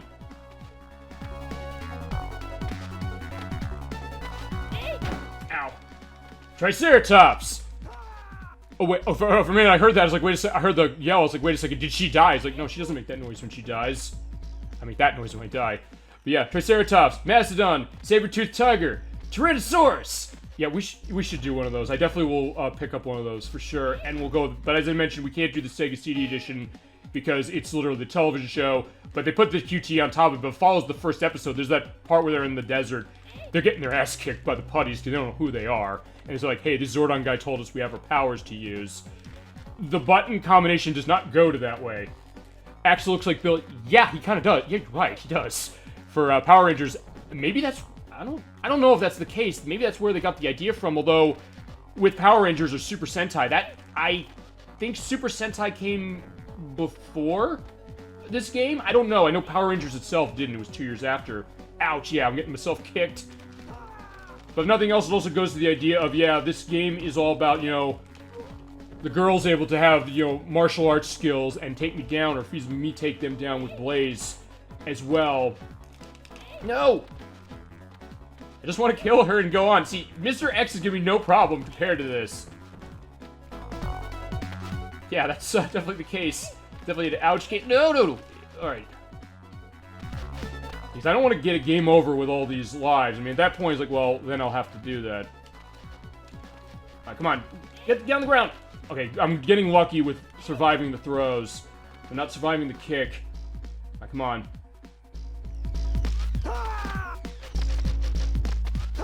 Actually, I realized, like, hey, I've been at this... Okay, no, I've died a lot. That's why... I was going to say, with the timer thing. Yeah, if you die, the timer goes back. Start. Alright.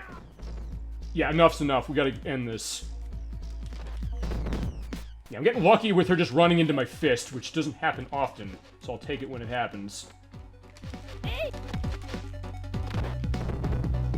Damn, yeah, yeah, like versus you're right, I mean, and this also goes to what Dolphin's mentioning, how hard this game looks.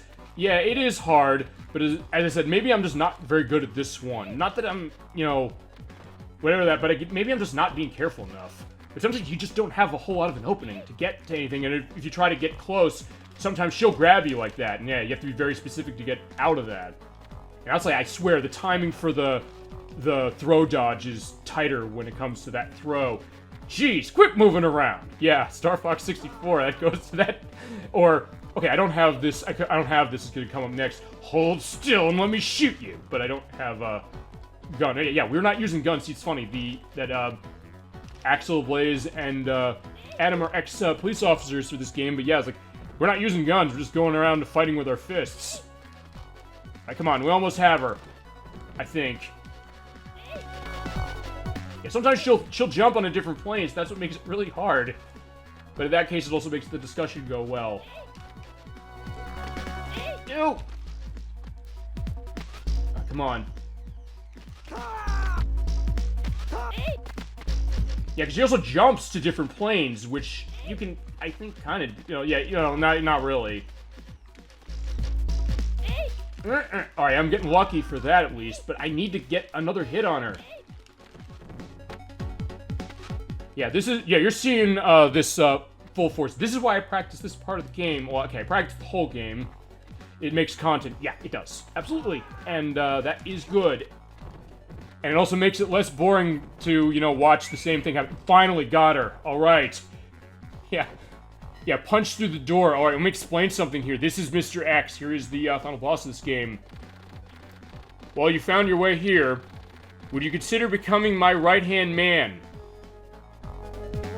I have a choice to say here. I can say yes. If I say yes, in single player, what'll happen is, he'll say, oh, you show a lot of promise. Here's your reward. He drops me through the floor. I have to repeat round 6 again. And I have to go through round 7 and go through the stuff I just went through on round 8 again. So don't say yes, ever. Unless you're playing a 2-player. And if 2-player, they give both players the option to say that. If one says yes and the other says no, after you defeat Mr. X, you actually get to fight each other to become the new leader of the Syndicate. And that's the bad ending. In this case, for single player, no, we're getting the good ending because, yeah, I say no. The enemies come out. This is going to be a lot easier right now. Eventually, the pipe to deal with it. And eventually, Mr. X himself is going to come out to the battle. Yeah, right now he's doing the snap. Yeah, I guess this is... Yeah, I mean, you're right. Mario's office. I guess, like, the idea of people said, like, with Giovanni from Pokemon kind of being a take on that, too. But yeah, there he is. When you defeat them... Yeah, I mentioned it was like, yeah, the thing with the guns, like, yeah, we're not using guns, but he is, and he's, pistol whipping you with the fully automatic here. But you can throw him, he will not, you know, hurt you throwing. So keep that in mind, and also be careful of the bullets, and also him getting close. I mean, we're not gonna lose this, unless I'm really, you know, bad to this. But yeah, as I said, normally wise, yeah, this isn't happening because of how difficult it is, and when you get close, he'll do that. Get a game over. Yeah, I have 1 continue left, but I have 7 lives, unless I really screw up badly, even more than I already have with everything. I think we'll be okay. I hope. I don't want to say that because I don't want to jinx myself, but alright. Yeah, you really want to wait until he starts doing the shooting and as close as you can, but when you get too close, he does that. Or do the throw that way, because you could throw the enemies into him, but you have to be very specific to that. Ew. Alright, come on.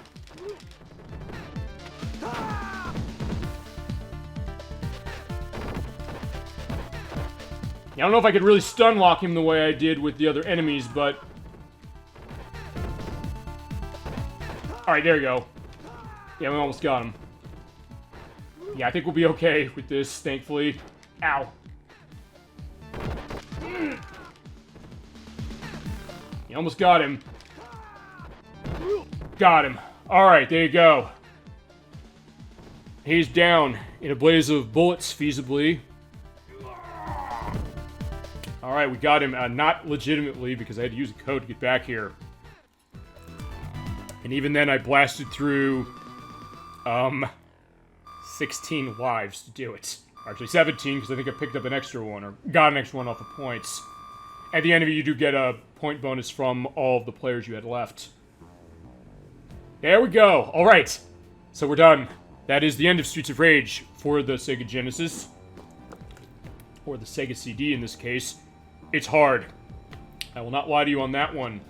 Even on normal, it's hard. On easy, it's a little easier, but still you're going to be... I think the difference between easy is I think they give you more continues. I think... You know what? Since we're running a little short on this one, let's go into easy from this, and I'll take a look. We'll see what happens with that. I'll see how easy makes it easier. For a degree, so at least we'll have something to it. But yeah, despite this game being really hard, I never felt really upset as far as the fact that, you know, I'm dying constantly. Even the idea of me getting a game over and I have to start the whole game over again. Which is definitely a punishment, and a fitting one, I guess, for this kind of game. Well, there is also me with my old police buddies. Who's the guy in the car, by the way. Showing that, and getting this great piece of music. Even when, you know, you're dying like that, this game is still so much fun that I don't mind it too much. I mean, that also goes to the idea of, like, alright, gaming now doesn't really have this perspective. I think there's an option in Streets of Rage 4. I think you can either have unlimited continues, or it's on a level structure, I think, from what I remember when I last played it, that you can basically just keep continuing as you go along. Although I think there is, like, a mode that plays, like, the super hard mode of this game, specifically. So in that case, it works out. But even then, I still think the game is so much fun. It looks great for the time it came out, 30 years ago today. I cannot believe that. And it's still so much fun to play, and has some of the best music you'll ever hear out of the Sega Genesis. It is terrific stuff. It's the kind of stuff that you feasibly could hear at a nightclub. And I think I've been in cases where they said, I think Yuzo Koshiro, let me pronounce that right, has been at nightclubs or played this at nightclubs, and they're like, it's gotten people going. You're like, I get it, absolutely. This is music you can dance to feasibly and beat people up to. And that was weird with that graphic glitch of the police car there. I don't know if it showed on the video there, but alright, there you go. That is the end of the game. But I'm going to check the thing out with the easy just because I want to get that answer. And it also goes to what, you know, Chad is saying. I'm also going to let the intro play again because this music is so good. I love this music so much. I love every piece of music in this game, especially the way it starts. Talk about setting a mood. Talk about getting you ready to fight in the streets at night. This perfectly represents that. And then also we'll actually hear a remix of this in Streets of Rage 2. And I don't remember if 3 has it. 3, we're going to get into the cases with the music for sure, because it's definitely different. And probably not as good as this one, or 2, or 4 of what I'm playing of 4 as well. Because Yuzo Koshiro did do the music, or parts of the music for 4. They got a lot of people involved on the music for 4. Including Yoko Shimomura, who did the music for Super Mario RPG, and who we're going to be hearing the stylings of next week with Kingdom Hearts. But, yeah, so, yeah. Music has always been a big thing as far as this franchise, as far as how it sounds, and for good reason. But yeah, we're going to try a thing with the easy. We'll go a little bit. We'll go probably till like 9 o'clock. Because, yeah, this is a short one. And sometimes with the beat-em-ups, it tends to be short. But we'll figure that out. In fact, actually, I'll say this. Like first, I do have those other Final Fight games. I am tempted maybe to do a couple of those in a row, feasibly, for one night. Question, though, to you, which is... I guess we'll feasibly do Final Fight 2 next for that one. Do you want to do that one next, or do you want to do Mighty Final Fight, which is the NES one? It's up to you how you want to handle that. But, actually, feasibly, because we're running through Wii U, we could do... Actually, no, we could do feasibly do both of those at once. It's up to you how you want to handle that next element of Final Fight. You know what, let's show Adam, because we didn't show Adam off. So, okay, we're showing him every character off, so it works perfectly. Yeah, and it does hold that thing with the game over case, or the code I put in. So yeah, he moves much slower, but he hits a lot harder. But yeah, what I'm going to do is, I'm going to try and see if I can't lose my lives. Because I have 7, so this is going to take a while. Or, okay, fine, alright, here's what's going on, I guess, as far as easy. I'm not moving. I'm just letting him, you know, flex his muscle. Alright, now he's starting to punch me. Alright, so that, I guess, is part of the answer for what, you know, easy brings to the table. The enemies are not going to be as vicious, but I would think later they will be. You know what, I kind of just want to have them kill me, weirdly enough, just for the purpose that... You know what, let's go through the first level, and then I'll have them kill me later. As you know, I'll tell you what we'll do. We'll go to, see Souther again, and then we'll let him do it. Yeah, in the meantime, I guess just let me know what other things you have on your mind gaming-wise, or anything about this game in particular as well. I definitely have a good time playing it, even though it is going to be a shorter one than for... But next week, that's not going to be the case. Next week's going to be much longer when we do the first part of Kingdom Hearts. Actually, I guess, you know, I guess we can go through the rest of the schedule for a while, which actually I also realized this after last week. I realized most of the schedule for the rest of the year is set based on what you want to see and some other things I planned. Well, actually, I think most of it is stuff you want to see, for the most part. But then actually, in between even the stuff I want to do, there's going to be stuff that you've asked for. So that will be something to keep in mind. Particularly when we get to Thanksgiving. I'm just going to say that right now, because I have that fighting showcase I'm going to do. There's stuff you've mentioned that we're going to be taking a look at along with that. We'll have that nice smorgasbord for the Thanksgiving episode, which I think is going to be the yearly custom, or one of two yearly customs. One being the post-Thanksgiving show looking at a genre, or multiple games in a genre. And then Memorial Day, where we do a collection of some sort. Yeah, actually starting with the Midway stuff. Because we did Midway American Treasures 1 for this year, and then next year we're going to do 2. And then other special stuff as dates come along, like with this one, where it just fit perfectly. September 18th was a Saturday, so we get to play Streets of Rage 1 on the 30th anniversary of its US release. Yeah, okay, this is a lot easier also, because I think I'll probably go back on the video on this just to make sure. I think there might be fewer enemies. I think, but I'm not sure. Yeah, and they're dying quicker to the baseball bat. Actually, watch. Isn't this gonna be funny if I end up inadvertently beating the game a second time? Actually, it'll be just like Final Fight when we did that. Although, that was a different case with that one, but still, I like doing that game twice as well. Although, also, in that case, I didn't limit continues because it was an arcade game. Actually, I don't know how the two on the Super Nintendo and Mighty Final Fight work, if they have unlimited continues or not. So it'll be interesting to find out when we do those. So there's round 1 again, but I do want to see if... Yeah, okay, I'll tell you one thing I think I want to see above anything else to start. I want to see all my lives get depleted, so I see if we have more continues. Because I think that might be part of it.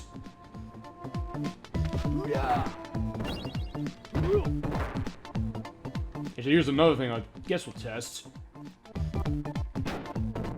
Alright, they may or may not be stunned by the pepper spray for longer, but I don't know. Yeah, and that is Adam's throw. It's the overhead, like that. But you can still do the flip down. That is a little slower than how Blaze does it.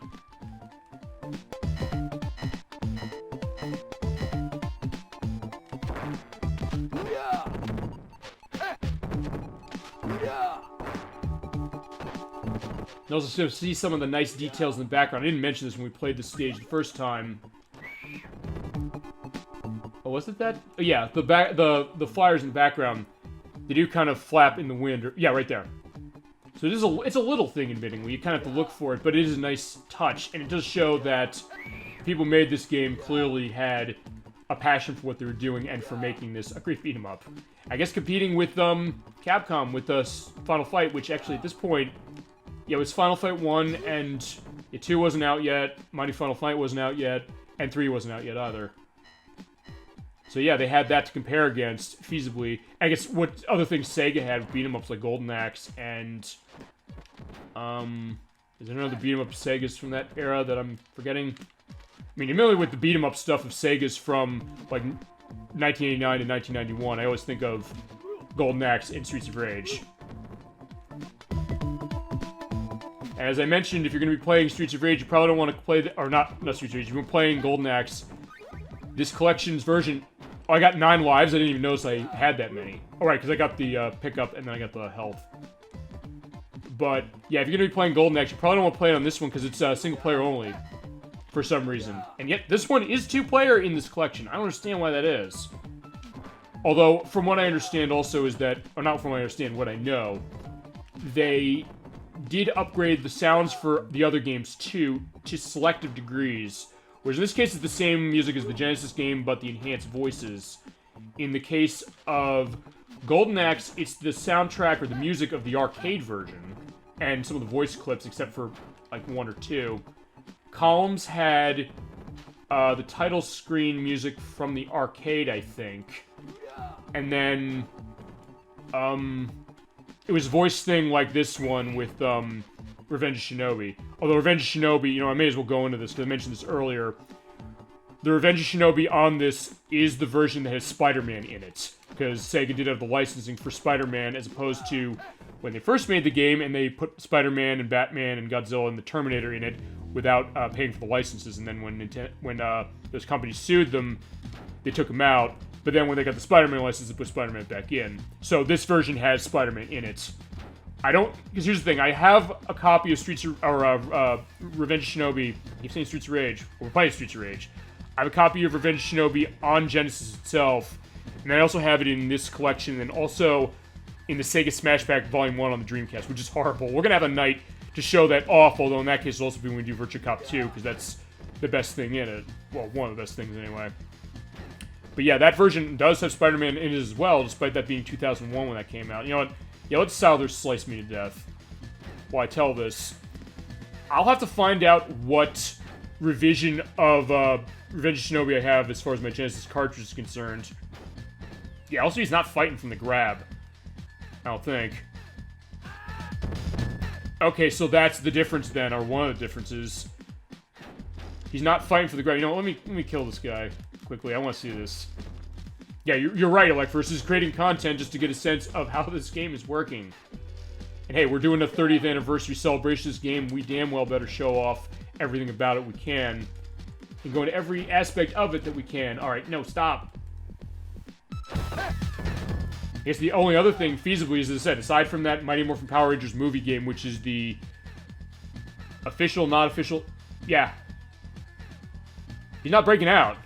Okay. So yeah, I have Souther in a loving embrace. Yeah, loving because I want to kick him in the shins or something. But yeah, he's not... Okay, yeah, you know what? Okay, he eventually breaks out. Alright, so... Wait, does he break out if I jump? No, let me try that. At least we're finding this out. It's basically discovering this aspect of the game. Alright, come on. Okay, so he's not doing anything. You know what? I'll take a drink of my water while he's not doing anything. Alright. So I guess if I jump, then he's gonna break out. Okay. Actually, you know what? I should probably show time over, honestly. Okay, I got him in that pose now, so I can throw him. Okay. Okay, so after I do 2 jumps, he'll bust out, which is not how it was when we played on normal. Okay, so that's good to know. And you know what? I probably should... Yeah, if I'm gonna show time over, I think I should hold him this way. I think. But you know what? Let me try something else. If I punch him... He's not going anywhere. It's like he's not even making an attempt to get out. So, alright. Oh, okay, fine. Alright, if I walk off, because when you, by the way, you have to grab him, you walk into the enemies, and then you pick them up, or get them in that hold. But as soon as I walk away, either by hitting back, or, okay, if I don't hit back with the B button, then I get hurt. So, alright, let me get him in the hold one more time. Yeah. Also, he's a lot less, you know... Whatever that. You know what? Okay, here's the thing about this. Because when you die, your time resets. I think I probably should just kill him at this point. Because otherwise it's going to get too boring to watch me just stand around doing nothing. But that's, I guess, the other thing about the timers. I'm saying, like, you're never going to run out of time unless you make it happen. I think it actually gives you this kind of funny sound, like, do. It's almost like when you die in Pac-Man, weirdly enough. Or in Miss Pac-Man in particular. Alright, fine. Yeah, we're going to kill Souther. Enough's enough. Okay, yeah, he's a lot less, I guess, aggressive on easy, just to go into that. At least from what I'm seeing. Alright, so go back to the beach, and we'll see if I can get game over eventually. But if nothing else, as I said, that's also the fun of the show sometimes. Sometimes you're making your own fun with a game, and I guess that goes to the idea of what I've mentioned I kind of feel like I want to do with the show now, which is pretty much... go into a discussion with a game, show off games that people want to see, games I want to show as well, and then just try weird stuff. Just say like, hey, I've been playing this game for 30 years. Okay, I haven't been playing this game for 30 years. It's been around for 30 years. But to celebrate that, let's take a look at something unique. And as like we're so eloquently pointed out, you're creating content for the show. Or chat is, and I am.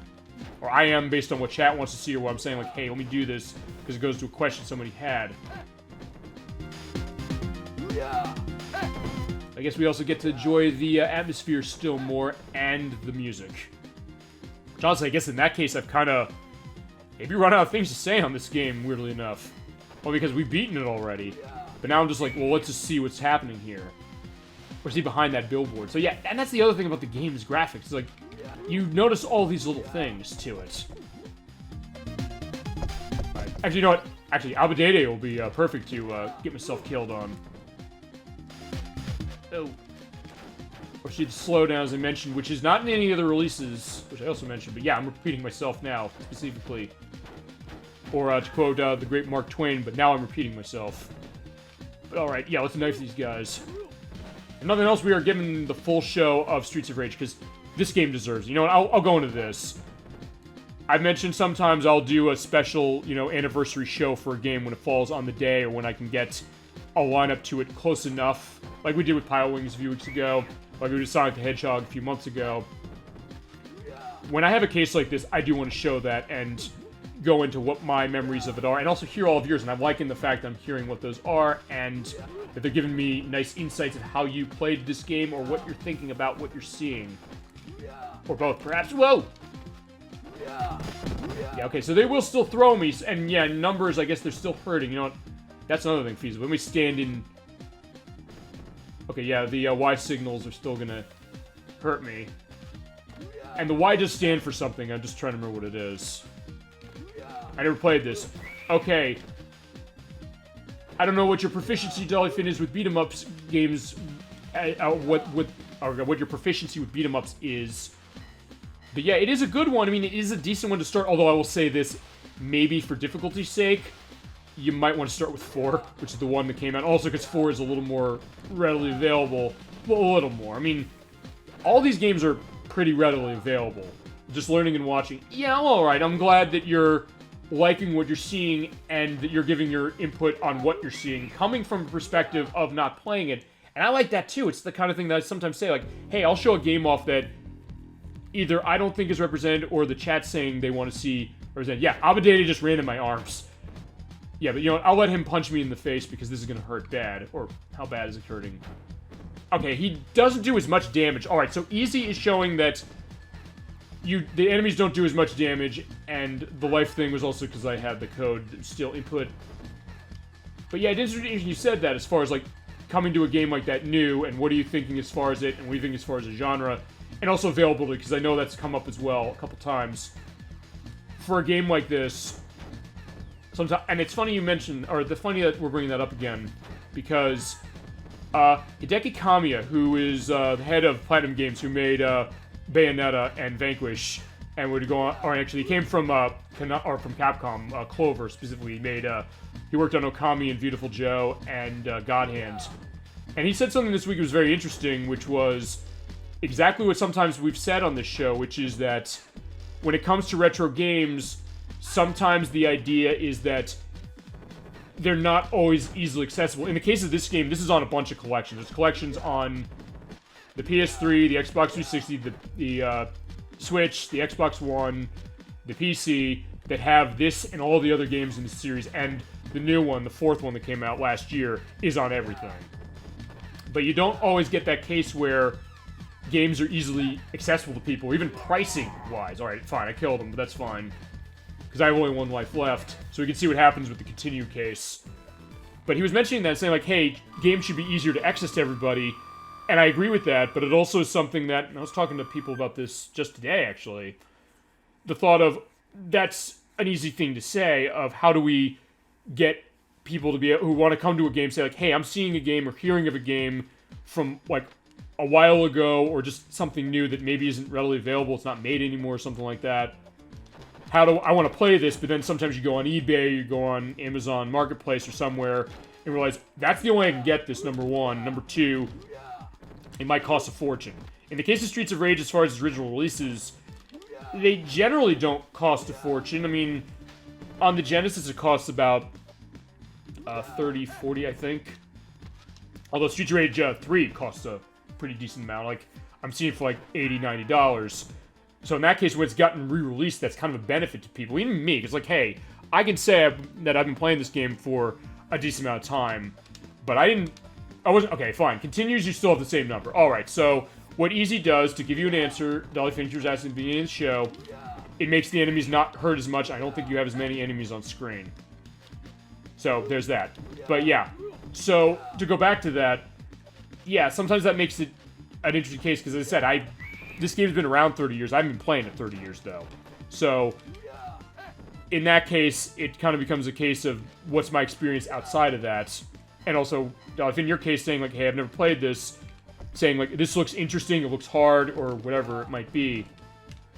So that creates that idea, and I guess a benefit that, hey, there is a, you know, there's an easier way to play this as far as on collections and things. And then the question of porting, because we got into this with Sonic Colors last week, and hopefully you saw the YouTube video version of the stream we did last week, where I showed those glitches of Sonic Colors Ultimate. That was the reason I think I got so bent out of shape over that, and I think a lot of people did. Because it's that idea of, okay, Sonic Colors is a Wii game, so if you don't have a Wii, you have an Xbox One, you have a Switch, you have a PS4, you have a PS5, you have an Xbox Series S or X, you probably think to yourself, hey, I didn't play that game, I can just get this one. But then you play it and you realize, hey, it's not good with the glitches it has and some of the other concessions. And, as I mentioned, one of my coworkers said, I've never played Sonic Colors. They're thinking, well, this probably isn't a good game because you're showing it to me in this version and saying there's all these problems. And even me saying that, saying, I'm admitting that, hey, there's things wrong with it. So it comes to that question of, hey, you know, holding onto a game for future posterity, but then the idea of driving that price up. And that was my concern with Sonic Colors, really, because, hey, this new version's out. It has problems with how they developed it. Is that going to make the Wii game cost a fortune? Because I've seen cases where that's happened. The idea that they've released it on something, but then it's like, hey, they don't like playing that new version, so they'll just go and get it. In fact, I mentioned this. Silent Hill HD Collection. That release was, like Sonic Colors Ultimate, it was them rebuilding Silent Hill 2 and Silent Hill 3 from the PS2. And when that came out, people were thinking like, oh, I want to play these games because they're really good. Then they played that collection, they realized, no, they're not. They're ported horribly. To the point where they were ported so badly that Konami was not even willing to release a patch for it on the 360 because they were mad about how much they had to pay Microsoft for the certification of that patch. So they only patched it on PS3, and even then, they didn't patch it that well. But what happened on the back of that was that, yeah, you can buy that Silent Hill HD collection for pretty affordable, but then people are like, it's terrible. So, like, someone like me would say, like, get it on the Xbox or the PS2 in the case of Silent Hill 2, or get Silent Hill 3 on the PS2. But those games cost a fortune now. They're like over $100, particularly on the PS2 for that, and especially 3. 3 is a lot of money. And, well, Silent Hill 2 is a little less to some degree. On the Xbox, it's less. And actually, when we play Silent Hill 2 at some point, which I think I can get away with, there's some stuff in that, content-wise, I don't know, but I think I've seen it streamed enough. We might be able to make do on that. Might. But in that case, look at the Xbox version because it costs less. But then that also creates another question, like, hey, if you don't have an Xbox, or an original Xbox, because then there's emulation problems with how it runs if you play it on the 360. Because it plays on the 360 fine, sort of, but they did software emulation, so hey, it doesn't run as great for certain things. Like one of the extra missions, I think, in it, that they added for the Xbox version, has severe problems when it runs on the 360. So, okay, it's another problem. Like, wait a second, I only have PS2, say, but I'm gonna have to pay like almost $100 for this game when I should be able to feasibly get that HD collection that costs $30 and say, like, oh, this is gonna run great, but it doesn't. And I guess, in a lot of ways, I guess that's the concern right there. I mean, and Streets of Rage, I guess the only time I can think of that Streets of Rage is running that problem has been with the second game. As I mentioned, the Sega Smash Pack Volume 1 on the Dreamcast. That was another case of bad porting and bad emulation of that. And at that point, it was that kind of thing that you look at that and you're saying, like, wow, this is horrible. It's like you just come up to someone and say, like, Streets of Rage 2 is a great game because it was 2, it was in that. That was the only one that was in that collection.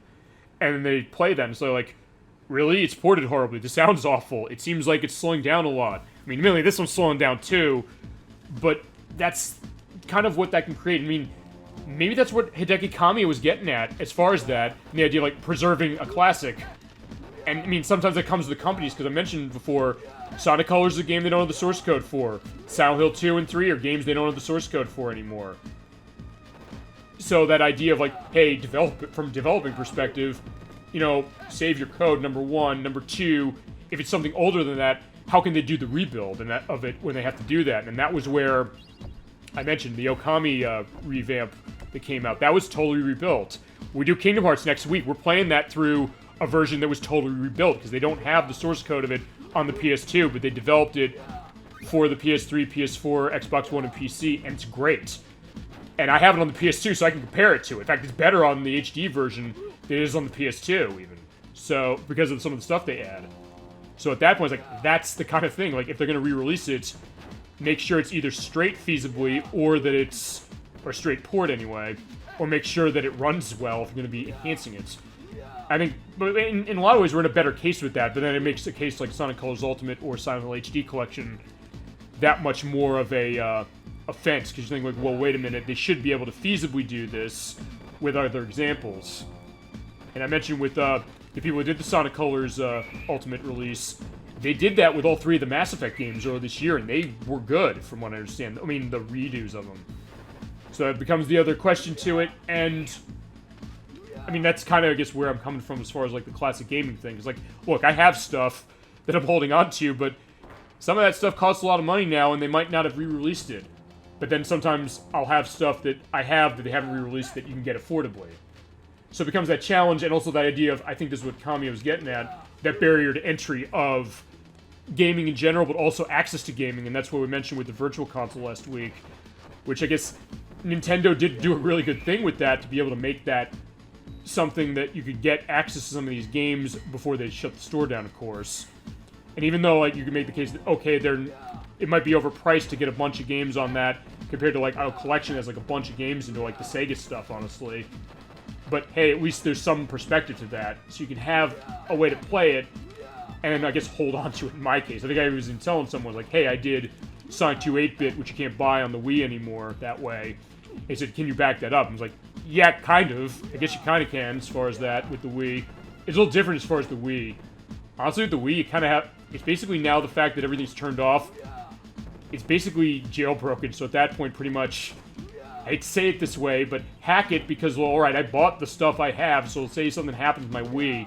It's like, alright, I can at least get those back again. I can feel like, okay, I'm not in a bad legal case, because I spent the money. I was like, yeah, I want to spend that money. And that's the other reason also, I mentioned with, like, classic releases and things. With Sonic Colors, like First was mentioning with the Shin Megami Tensei Nocturne release. We want to buy these re-releases feasibly because, well, A, we like the games they're based on, number one, and number two, maybe shows the companies like, hey, here's where the money is. People are going to be buying these collections. They'll make another game, or they'll make a new game in a series I want to see, or they'll re-release something and say, like, hey, the money is there for this. So in that case, that can be a positive thing that way. And I mentioned that with Mega Man 11. Mega Man 11 was made because the classic Legacy Collection came out, or the Mega Man Legacy Collection came out, of older games. They said that sold really well. That made us see, like, no, there's a market for this. That's always the tough case. They have to justify this by business, which is sound like, from a gaming perspective, like me or other people, you could feasibly say, like, oh, I should just be able to have everything. Who cares about them being able to make money? It's like, well, hey, if they don't make money, they go out of business, so then we get nothing. So I get why they have to do that. So that kind of becomes a struggle that way, but also the idea of the benefit of being able to show that idea, and maybe why gaming, now that it's as big as it is, or bigger, especially as far as an entertainment medium compared to what it was 30 years ago, the idea that it's still hanging around, and that people seeing that, oh yeah, there's value in some of these older games, even something like this, because hey, if you've seen Streets of Rage 4, it's like, hey, this looks really, really pretty. If you only played Streets of Rage 4, you think like, well, why do I play this one compared to those? To which I'd answer, A, without this game, you wouldn't have Streets of Rage 4, and B, even for a game that's 30 years old, this still feels fresh and fun, and you don't always get that either. Sometimes you have games that don't hold up very well over time. Alright, here's gonna be the challenge of hard then. You know, okay, we're gonna be ending up playing through the game a second time by proxy. And with a bunch of lives. So let's see how Onihime and Yasha take to kill here. And I guess we'll go down the hall again. Actually, you know what? We'll go down the hall again, and I'll show what just happens when you say yes to Mr. X, and then I'll get a game over. Okay, so yeah, they're okay. I can grab them way easier. Okay, but they can still hurt me with the grabs. I mean, I barely was even trying to walk into them, and I got them. No problem, like, walking into him that way. And that's with the slower character, too. But still, I'm gonna die anyway, so at least there's that. So it's kind of normal that way. Oh, they'll still do the throws. That and the damage output, but yeah, I still got kicked in the face. Oh. Actually, I think they're the only enemies in the game that will do that front grab on you like that, and then they'll do the back thing. I don't think there's any other enemies in the game that do that, but chat, feel free to correct me if that's not right. Or I'll correct myself in the future when I do the editing on this. Ew.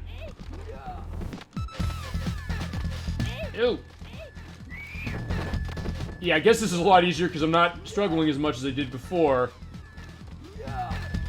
Yeah, I don't think you can hit them when they're rolling in the, or spin in the air like that. Oh, yeah, I died, so I was like, yeah, I can use the, special again. Okay, may as well make as much use of that as you can. Hear that toot? I do love that touch. You have this nice, romantic cruise feasibly with beating people up.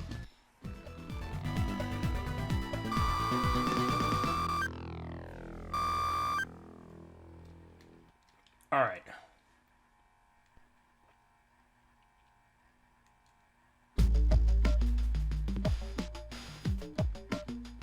So back to the factory we go. Actually, one other thing I'll also mention, I just noticed this actually when I was doing the test on this today. There is this weird, and you're probably seeing this in the video, you might be able to barely see this. On the bottom center, sorta, there is a little bit of distortion as far as how this is looking, as far as the video. Not much, but it is still something I noticed, like, wait a second, why is that on? Because actually, this is the first time using the RetroTink 5 on the Genesis, or on the Genesis Suite as it is, which would be the Sega Genesis, the Sega CD, and the 32X. I don't know why that's showing that. I don't know if it's something with my cable or what, but I do want to apologize to that feasibly if it's something that's bugging you. But, I mean, maybe I need another AV cable, but I don't know. I mean, to be fair, I've had this AV cable for, since I got the 32X, I think. So that's about 15, 16 years. And I guess just to go into that feasibly, since I'm running that suite of Genesis, I have to connect it very specifically because I have to have, like, the audio coming out of the Sega CD specifically, and the video coming out of the 32X specifically. So I have, like, two composite cables. I have the audio cable going from the CD, but then I have the composite cable from the 32X. But I can only put the audio out from the CD and then the 32X for the video. So it's weird that way, but I don't know, maybe the video part of it's going bad, I don't know. I mean, I can look into that feasibly as far as tech reasons, because I guess with me getting this RetroTink 5X, and this goes to something I've also was talking to people with today, the idea that I'm going into, see, it's funny, since I'm playing this game again, I mean, I guess I'm keeping it maybe fresh comparatively, because I'm talking about something else, just, I guess, shooting the shit, as the cool kids say, of which I'm definitely not a cool kid, but I'm okay with that. But, just kind of going into some of these random things, I guess with what I'm doing for streaming anyway, I do want to try and get a decent video out, and that's why I bought that RetroTink 5, but sometimes maybe it is some of the other tech of that. And it's been kind of an interesting challenge for me sometimes to take an older system and get a better output for it. And actually, I think that I don't know if there's a native S-Video connection for the 32X for that video that would fix that.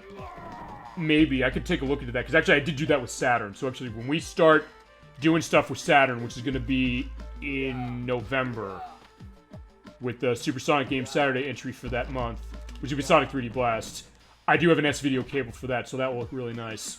And it'll sound nice. Actually, in that case, I bought it more for the audio case. Because it seemed like it was a little scratchy with the cables, the composite cables that got with it. But I can see if I can do that as far as Genesis and 32X and CD, because there are stuff I do want to show off on this that I have not shown off yet. Well, actually, when I... Okay, no, I didn't use the RetroTink as far as Digital Pictures Night. And anytime I do other Digital Pictures stuff, most of it, I think, is going to be... Well, unless I get Quarterback Attack on Saturn, it's going to be on Switch, actually, because I have Double Switch and Night Trap on that. Yeah, it's more me kind of explaining some of the technical stuff, I guess, behind the curtain thing, as far as I was worried. By the way, I don't know if I mentioned this when we went through this the first time. You have the conveyor belts there, you can stand on them, and they'll push you forward or backwards.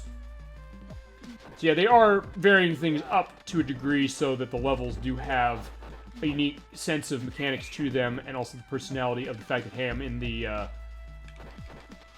the factory and beating up these whip girls. Whoa! And getting crushed. But yeah, I don't get killed instantly by that. I mean, imagine if I did. That would be like Mortal Kombat Mythology Sub-Zero. You run into those things, you're crushed into a bloody stump. Because, yeah, it's Mortal Kombat connected, so yeah, you're gonna get blood, for sure. Actually, we will be looking at Mortal Kombat in November, actually, just to give you a little bit of a preview that way, the fighting showcase. But as far as which ones we'll look at, I will leave that in suspense until the weekend of Thanksgiving. I'm gonna like doing that, just like I like doing all of these Super Old Game Saturday shows. I definitely like all the suggestions I'm getting from the chat of things to play. Actually, in that way, it's kind of making it so that, like, when I buy stuff now, it's like, well, I'll buy stuff I want, but sometimes, like, no, I kind of am willing to buy stuff for what people want to see. Which kind of makes an interesting dynamic as far as my gaming life, I guess, if you want to think about it that way.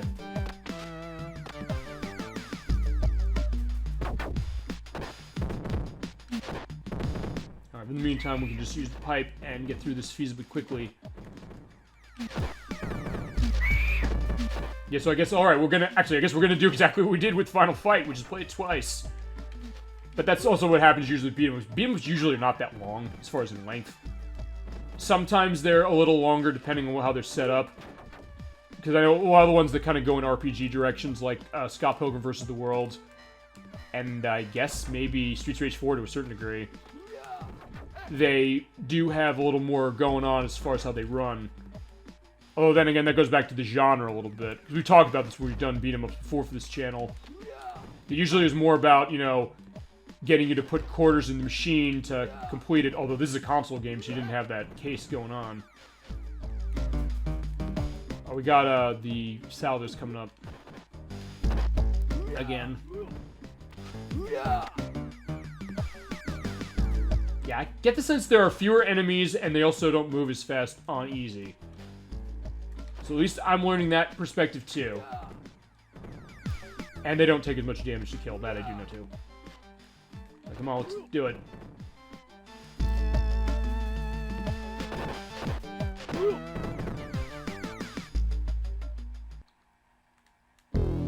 Alright. Let's use the police car again. Yeah, I'm sorry if this is getting repetitive feasibly, but, as I said, that's also where the discussion's coming in. Sometimes it's a challenge with beat-em-ups in particular, because they, like, I don't have to tell you anymore that, yeah, you just run around and beat people up. I've kind of went into that already.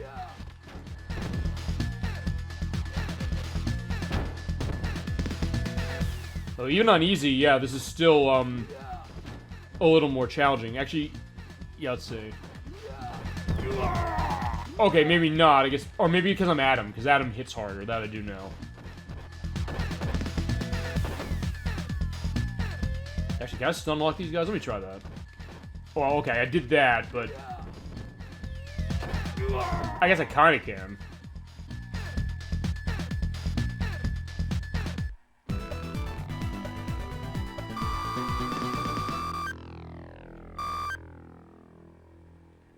Oh, also, one other thing I may as well mention, the level bonus. When you get that, that also gives you extra points depending on what difficulty you play on. So, actually, that's the other thing as far as easy. You don't get any of those when you complete a level. On the higher difficulties, you do. So feasibly, I guess that's how they balance it, so hey, you can get more lives feasibly because of those points. Alright, let's take care of these guys. Feasibly throw them off the roof again.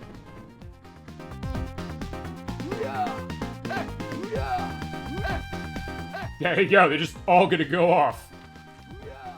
Yeah, unfortunately they don't show you the idea of... Oh, okay, I almost jumped off myself, because you can jump off, so, yeah, I always showed you what not to do. The idea of if, hey, the, bodies are still on the ground afterwards. Kind of like the Doom thing, or actually, going into Sega beat-em-ups. Golden Axe does that. At least the arcade version of Golden Axe does that.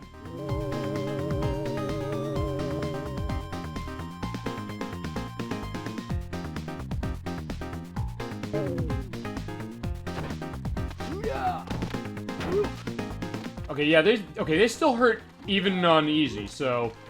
Alright, so yeah, if you're gonna be playing this game the first time, play it on easy, but also know that it's not gonna be necessarily a cakewalk. I mean, that's one thing I'll say about this. I mean, it's tough, but I don't think it's unfair. Although, as far as unfair beat-em-ups, I can't really... Off the top of my head, I can't really think of many beat-em-ups that are unfair with their difficulty off the top of my head, unless I'm forgetting something. I mean, usually, whenever I have issues with beat-em-ups, it tends to be with some aspects of the mechanics, particularly some of the 3D stuff. I mentioned that when we did Final Fight the first time, because I know... Yeah, so we're going to do the other Final Fight games. We're going to have to get to Streetwise at some point, which actually is also kind of expensive, semi, on PS2 anyway, but it's on Xbox. We'll go there for a little bit of a break as far as the price. No! Yeah, that's one I hear is really horrible. So... That might be an interesting case. And also, that's going to be the M-rated version of the show when we have that, because the game is pretty insanely M-rated with its violence and language. They kind of were pulling from Fight Club, weirdly enough, but it doesn't fit for Final Fight. I feel like if they did that with this one, although, you know, I guess I'll go into this as one other topic as long as we're doing this. The idea of Streets of Rage going full 3D, like something like Final Fight Streetwise or some of the other games that were doing that. Streets of Rage never really had that happen. I think they tried. They were going to try and do one on... Actually, no, they were going to... Oh, right, no, Fighting Force, which was from IDOS, but that was actually initially going to be a 3D Streets of Rage. That ended up not happening, and then I think what happened was that Sega was making it, they canceled it, and then IDOS liked the idea, and they said, hey, let's take the engine, let's release this as our own game, and they did on the PlayStation and N64. Yeah, in that case, that was like the 3D attempt at Streets of Rage that never happened. But I think there was one they're going to try to do on the Dreamcast, I think. And there's also Spike Out, which is by Sega as well, which is not tied to Streets of Rage, but kind of had people thinking it's like Streets of Rage, but not completely. Actually, Spike Out's another one that costs a lot, because there's only one console version of it, which is on the Xbox, and it was not widely released. So it definitely is going to be one that's going to cost some money to get a hold of, although not as massive as I would have expected. I mean, I have the rarest game on the Xbox of Sega's, which is like $300 now. That's Outrun 2006 Coast to Coast. Spike Up Battle Street, which is that Xbox game, does not cost that much. So this is that. You know, let's call the police officers out again one more time. You have to wait for them to go down to the street. I do love that touch, though.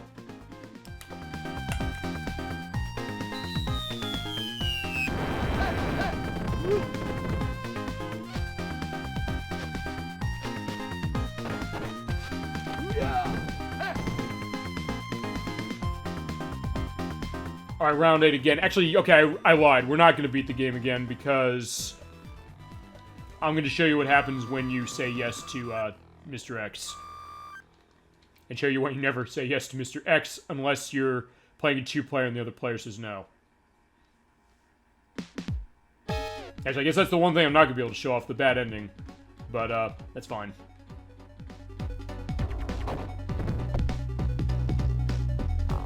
Yeah, all I'm curious about really going through this, honestly, is seeing how hard the last part of this really is.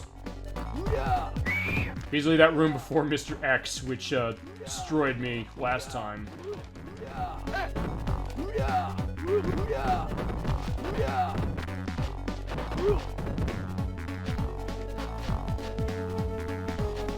That being said, I can notice the lack of speed on Adam, but then again, he is hitting harder. So that's the trade-off you have.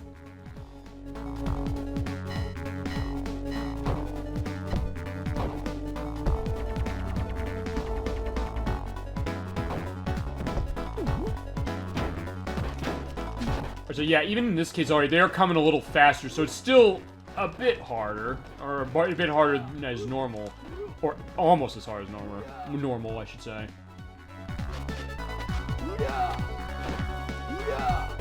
Although one thing I think I am noticing is that it seems like the item drops are the same, pretty much. So the difficulty is, again, about the health and maybe as many enemies as you face, maybe. We'll see, and we'll be done with this semi-soon. At this point, I think I'm getting to the point where I've given a good play to this. I mean, it's just because the other part, or the beginning was so short feasibly, even with me dying constantly at the end of this.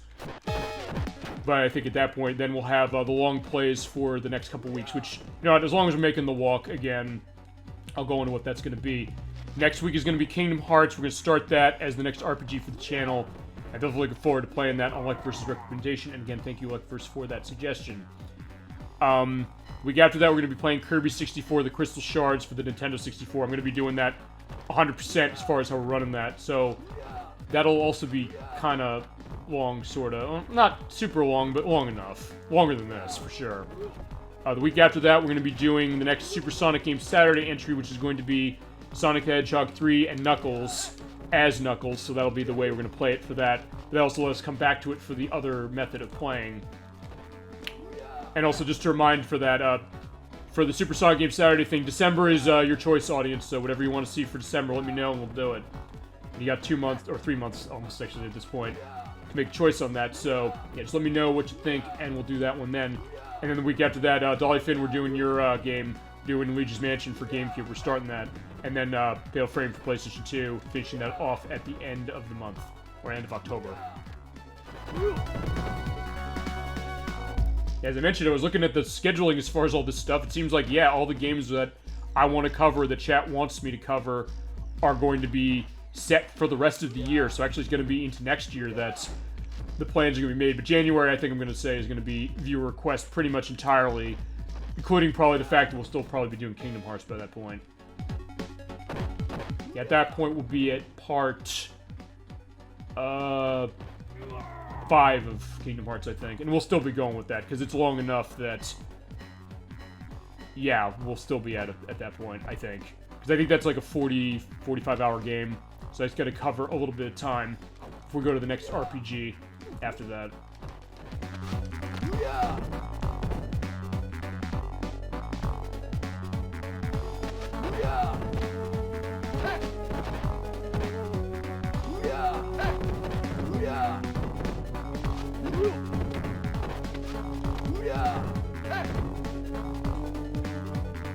Yeah, I'm kind of being quiet now, only because, like, well, okay, I've done this already, and also because I'm just loving the music. I love this music so much. It's so good. As I've said, it's the kind of thing that you could go into a dance club and hear this music, or, you know, get the crowd going with it. I mean, honestly, I could get a sense of, like, hey, I'll, like, if I were, like, the DJ party or something, well, fine. Aside from my office Christmas party where I play Christmas stuff, it's like, if I'm DJing a party just for the hell of it and saying, hey, I want to get people dancing, I'll play songs probably from this soundtrack. It's that good. Even the original stuff still sounds really good. Even with the more advanced instrumentation of other stuff that's come since, including Streets of Rage 4 itself, yeah, it still sounds really nice.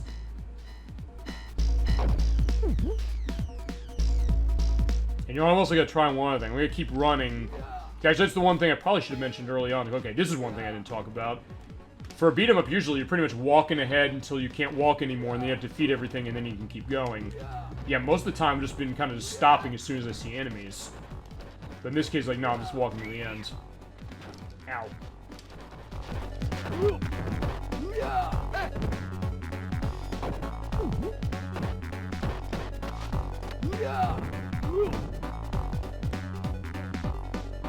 Hyper Rave is the rave of the future. Yeah, I can get that, and that is an interesting way of going to that, as far as, yeah, I mean, that thought, too, is, like, the idea is, like, video game music as far as, like, a club case, and from what I understand, I think Yuzo Koshiro has that background to him, or I think he's had it on the back of this, and actually, we'll see that also when we do Streets of Rage 3, because Streets of Rage 3 specifically gets into that idea of, like, the rave bar. In fact, yeah, there's one level in that.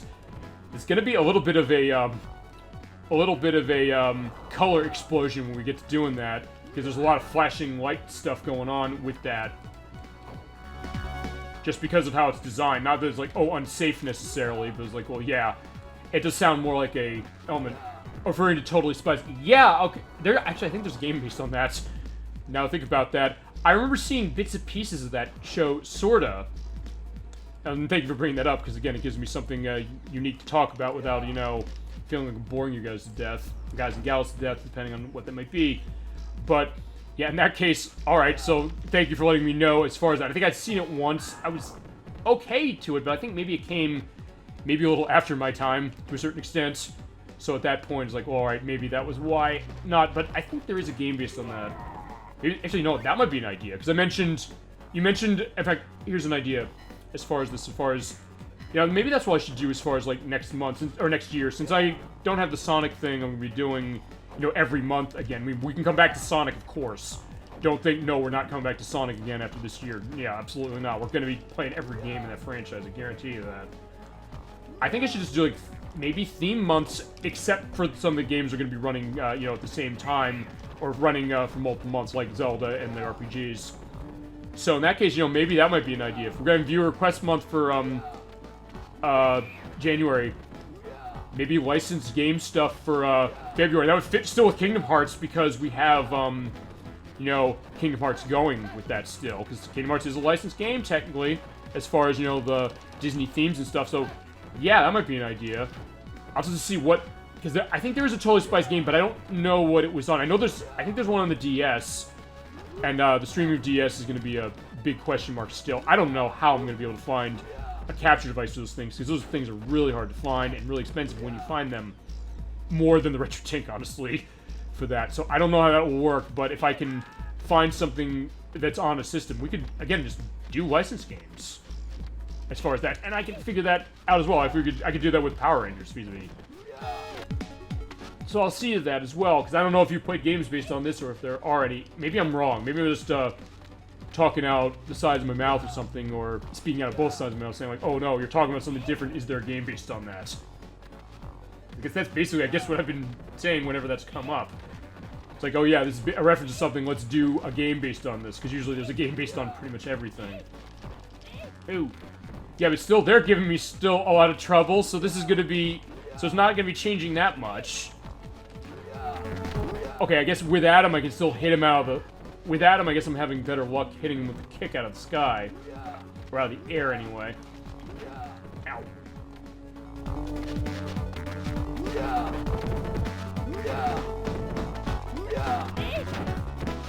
I mean, already I'm having more luck just as far as that, so maybe that's just making it a lot easier.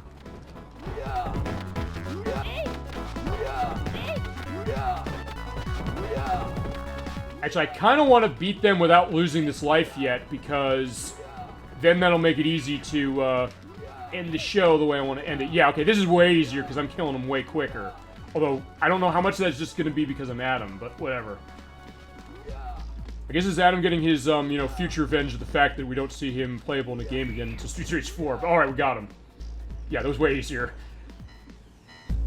Okay, so let me show you what happens if you say yes to Mr. X here. Well, you found your way here. Would you consider becoming my right-hand man? Alright, we'll assume for the sake of argument... Okay, before I do this, let me answer this. Both actors who provided the voice of Alex from that show were both involved with Sailor Moon. Yeah, I think you're right. I think I know what you might be talking about, or who you might be talking about. I think. I'll put the name in the YouTube site for the purpose of that. Because actually, that was also the case with, like, the Super Mario Brothers cartoons. Like, Princess Toadstool knows was voiced by the same person who voiced Sailor Moon in the dub to start. Because there was, like, 2 other voices of Sailor Moon, or connected with Sailor Moon. But I'll put what that is in the video. But thank you for letting me know that. I was not aware of that, but that's interesting to hear that. Alright, so, for the sake of argument then, we'll explain why we're not going to be playing as Adam for the rest of the games until we get to 4. And then when we get to 4, we'll pull Adam probably out. I said yes here. This is why you don't say yes. You show a lot of potential. Here's your reward. He puts his foot down in the situation. He opens the trap door. We're back at round 6. We have to do round 6 again. And we have to do round 7 again. We are not doing round 6 and 7 again. We've already done them again already. So I'm just gonna let something kill me. And, yeah, just let him beat me up. Or, no, I gotta get out of this, because I can't break out of this apparently on easy. Alright, so yeah, while they kill me, and I get a game over, and I don't continue... Yeah, alright, they'll keep hitting on me, I'll be fine. We'll just assume that this is what happened to him. Alright, fine. I get held down, I'm down, on the ground. So, we're not continuing. You do a new game, it's game over. Alright. So there's Streets of Rage 1. Released 30 years ago today for the Sega Genesis, but through the Sega CD edition we're played. Alright, so there is Ga, I guess over Sog, and then AAA, and then Bad. Yeah, me dying constantly was bad. It was Katie Lee, who was Sailor Iron Mouse in the Viz dub, and Katie Griffin is Sailing Mars in the Deke dub. Yeah. Actually, yeah, I think I went into that when we did the first part of Mega Man Legends, because the person who's the mayor in that game is also Mega Man Volnut in Legends 2, is the same voice as Lita from the Deke dub, and then the next dub. And I don't know, there was another dub of Sailor Moon after that. So there's like, I think, 4 dubs to that show. Interesting enough, as far as it. But alright, thank you for giving me the name and to making that, perspective to that. Alright, so I guess we are approaching 2.5 hours. Not that I plan timing on these things, but I remember Sailor Moon. Yeah, in a week... Actually, here's the thing. I'll bring this up, actually, as a point of discussion. Video games of Sailor Moon. None of them came out of the US. But I have the fan-translated version of one of them, which is an RPG, actually. It's another story. We should do that, then. At some point, we should do that one. I don't know when I'll do it, but that's how we'll have our Sailor Moon representation on the show, because it's funny, that show became popular, Dragon Ball Z became popular, the games of Sailor Moon never came out here, so in that case, that's all we've got. The Deke dub is still the best version, in my opinion. Yeah, to a certain extent, because, I mean, because after the Deke dub, was it Viz who took it next? I think it might have been them. There's something about how they changed some of the voices, but not all of them. In fact, Katie Griffin, I think, was one of the ones who I think they carried over initially when it was Sailor Moon Super S, I believe. The one with Dr. Tomo, and then the girl who become Sailor Saturn. It was Cloverway. Okay. Yeah, it might be one of those cases where it sounds so similar, that I was like, wait a second, no. Or that's the name of the company, not V's. Okay. I'll look that thing as far as the voice, but I was like, alright, so, okay, Dolphin is the request of Sailor Moon Another Story, which, as I mentioned, was not released here, but I have a reproduction cart of it that was fan-translated, so that'll be one of our RPGs. In fact, you know, Dolphin, that'll be your RPG when we get to that point. Alright, so, thank you for it. The V's dub is just so boring. As far as what? The voice delivery? I mean, I would agree with that to some aspect, I guess. And we can get into that when we do that game, although that'll be a bit of time. But still, it's another one for the pile. Actually, because I was realizing, I was going back on the discussions on everything. Thank you. Of course, no problem. Asking you shall receive on this program everything. Okay, yeah, I get that as far as what I saw of it for that. You know, we may as well go into this because we're just hearing the great music again as far as this going through the demos. Yeah, it's funny because I remember, in my case, I think maybe like a lot of people, when they started rerunning that on the Cartoon Network, for Toonami, that's how I got exposed to that and Dragon Ball Z, and I think they got to Super S, and then I was kind of confused initially, like, why did the voices change? And from what I understand, I think in some ways it was more in line with the Japanese series, as far as, like, whether they edited things or not, but then it just didn't seem right. I didn't like the acting, the original music didn't fit the tone. That was the other thing I thought as well, because I believe the Deke dub of it was not necessarily the original music, but it sounded better to the point where it's like Pokemon, where the original theme of the first Pokemon series was a decent piece of music, and actually, whenever we play Pokemon Pinball, we'll hear it, because it's in that. But then, when they did, the version that we got, the I wanna be the very best, everybody knows that, and every other version of the show that was dubbed elsewhere was based on that dub. And same with Sailor Moon, really, because Sailor Moon did have the theme song sorta in the Japanese version that we know, but then when they did the Deke version, I think it was it was in the right place at the right time where people just heard that. And then, and when you say Sailor Moon to people, if they're not talking about like Sailor Moon Crystal now, they're probably remembering that theme song of Fighting Evil by Moonlight and all that. So in that way, it does stick with people. In fact, I was at MagFest. To go back to the MagFest thing as closer to this, there was a panel I was at. It was actually a couple of the people from Cinemassacre, not Mike Matei, not James Rolfe, like the people who did the rental reviews thing. They had like a karaoke night. They just had people coming up and doing that, and there's someone who went up there and sung that. There's like, as long as it's something in a movie or a television show or a game, do it. And there's like, somebody did that. Like, everybody in the crowd was going, singing along with it. So that, it shows the power of that, and the power, I guess, of really, I guess, some ways that attachment you have when something comes up as you're growing or something else. Fun fact, Sailor Moon is how Arc System Works got their start. Really? So, did they make one of the games based on that? Or is it something else to that? Because, yeah, you've been coming up with the Arc System Works trivia for that, and I appreciate you doing that. In fact, actually, I was going to keep this a secret, Elect, first, but because you're contributing that way, I think it's good to bring this up. When we do the Fighting Showcase, I bought a copy of BlazBlue Continuous Shift Extend. We're going to play that. So we're going to show that off. I'm liking what I'm playing so far, but it's hard. Oh, right, Super and Super S. Right, the beat-em-ups, because there were beat-em-ups, actually, like Streets of Rage, so thank you for bringing that up. So they made those as well. Okay, I was not aware of that. Thank you for letting me know that. Yeah, so there were beat-em-ups for Sailor Moon, like Streets of Rage, like Final Fight, that Japan got. We never got them, which is shocking. I would have thought that when that series was popular, that there would probably bring some of those things over. I mean, there are other games, like, based on animes that even came here. There's a game based on Ranma 1/2. We got that here, somehow. I don't know how that happened, but we got that released. We didn't get the Dragon Ball Z fighting games. They were kind of honestly. And those Super and Super S ones. Oh, those are the fighting games. Yeah, that's the other thing. There's so many of those on Super Famicom in that. Okay, so they made the fighting games. So, alright, so going back to the BlazBlue thing, they kind of were at the start. Okay, R was the beat 'em up. Thank you. Alright. Because I did play them, sort of. I mean, I think I knew people who had either reproductions of it or something, or they're emulating it. So I played them. I thought they were fun for the purpose of, hey, I like this series, I want to have a game based on it, or play a game based on it. And they're fun for the kind of things that they were. I mean, I don't know if I could say necessarily if they're... I don't know if I could say they're as great as this, although that's a high bar to be living up to be as good as something like this or Final Fight, but... Yeah, in that case, there's, yeah, because they did do fighting games, they did do the beat-em-up for R.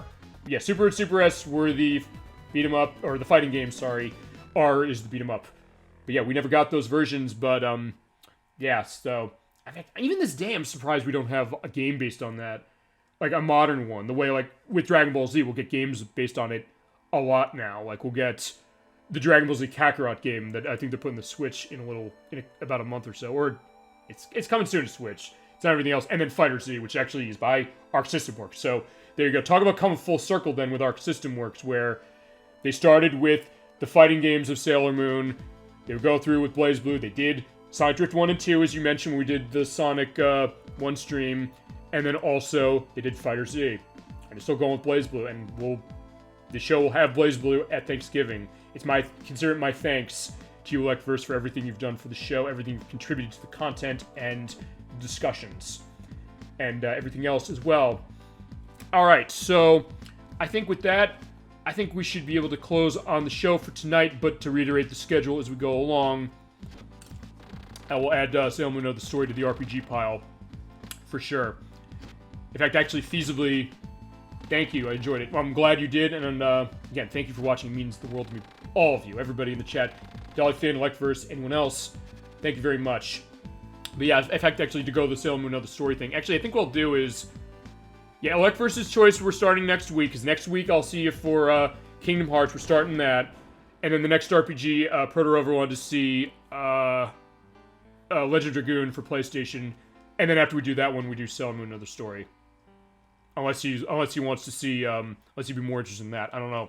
It's Proto Rover's choice. I'll get in talks with him as far as that, because he's also going to be on when we do Zelda Ocarina of Time, which is going to be next year, but I will get to that. I'm looking forward to it. Well, okay, I'm glad you are, and it is an interesting case, and it is one of those things I do wish it came here, but at least there is a reproduction option of it to have, so it's like, alright, I feel a little better of playing it that way. Like, yeah, I want to pay money to say, like, hey, I want this thing, but in this case, there you go. But alright, so to reiterate the schedule briefly, next week we're starting Kingdom Hearts for the Xbox One. The week after that, we are doing Kirby Crystal Shards for Nintendo 64. Then Sonic 3 and Knuckles with Knuckles. Luigi's Mansion, the second part of Kingdom Hearts the week after that. And then we're going to continue, or complete Fatal Frame, I believe, for PlayStation 2. First part is up on the YouTube site for that. This show will be up on the YouTube site in a couple of days, as will all the streams for the show as they go along. And I'm already having a great time with everything the show is becoming and everything it's going to be, becoming as time comes on. And all of you in the chat, you all make that possible. I can't thank you enough for that. And in that case, yeah, I'm loving this.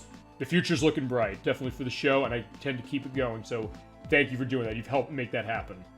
So again, I just want to reiterate my thanks to you for that. But yeah, just let's listen to the wonderful intro Streets of Rage again. Closing thoughts on Streets of Rage, I guess, to go back to that, because yeah, this is on the screen.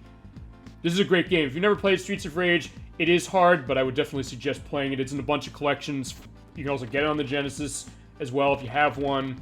But a bunch of Sega collections have this. It's ported well in a lot of those. I would particularly suggest, if you have the option, the SVC Streets of Rage collection on PS3 and Xbox 360, if you have the choice. But no matter where you get this is still a great game. And especially playing with another person. You definitely have a good time playing that. Alright, so with that, there is our heroes, or are our heroes, Axel, Blaze, and Adam. Next time we come back to Streets of Rage, we will do Streets of Rage 2. We're not going to be doing Streets of Rage 2 until we do Final Fight 2. We're going to go alternate back and forth with beat-em-ups. And thank you for that suggestion, Luckverse, and that will happen as well in the future. Alright, so with that, I'll see you next week for part 1 of Kingdom Hearts. I'm looking forward to doing that one, and looking forward to all of your contributions and content creation as it is for that one. Good night. Well, good night to you as well. Yeah, have a great rest of your night, a great day tomorrow for the rest of the weekend, and a great week coming forward. I'll see you next week at 7 p.m. Eastern Standard Time for first part of Kingdom Hearts 1.5. You too, well, thank you very much. Take care. I'll see you then. Yeah, take us out with the fire, police officer. And you know what? I'm going to take you out with one other thing. I'm going to mute the mic. I'm going to just let you listen to this title screen music completely uninterrupted before I end the stream. So, with that, have a great listen to this. I'll see you next week for Kingdom Hearts. Take care. And keep being awesome.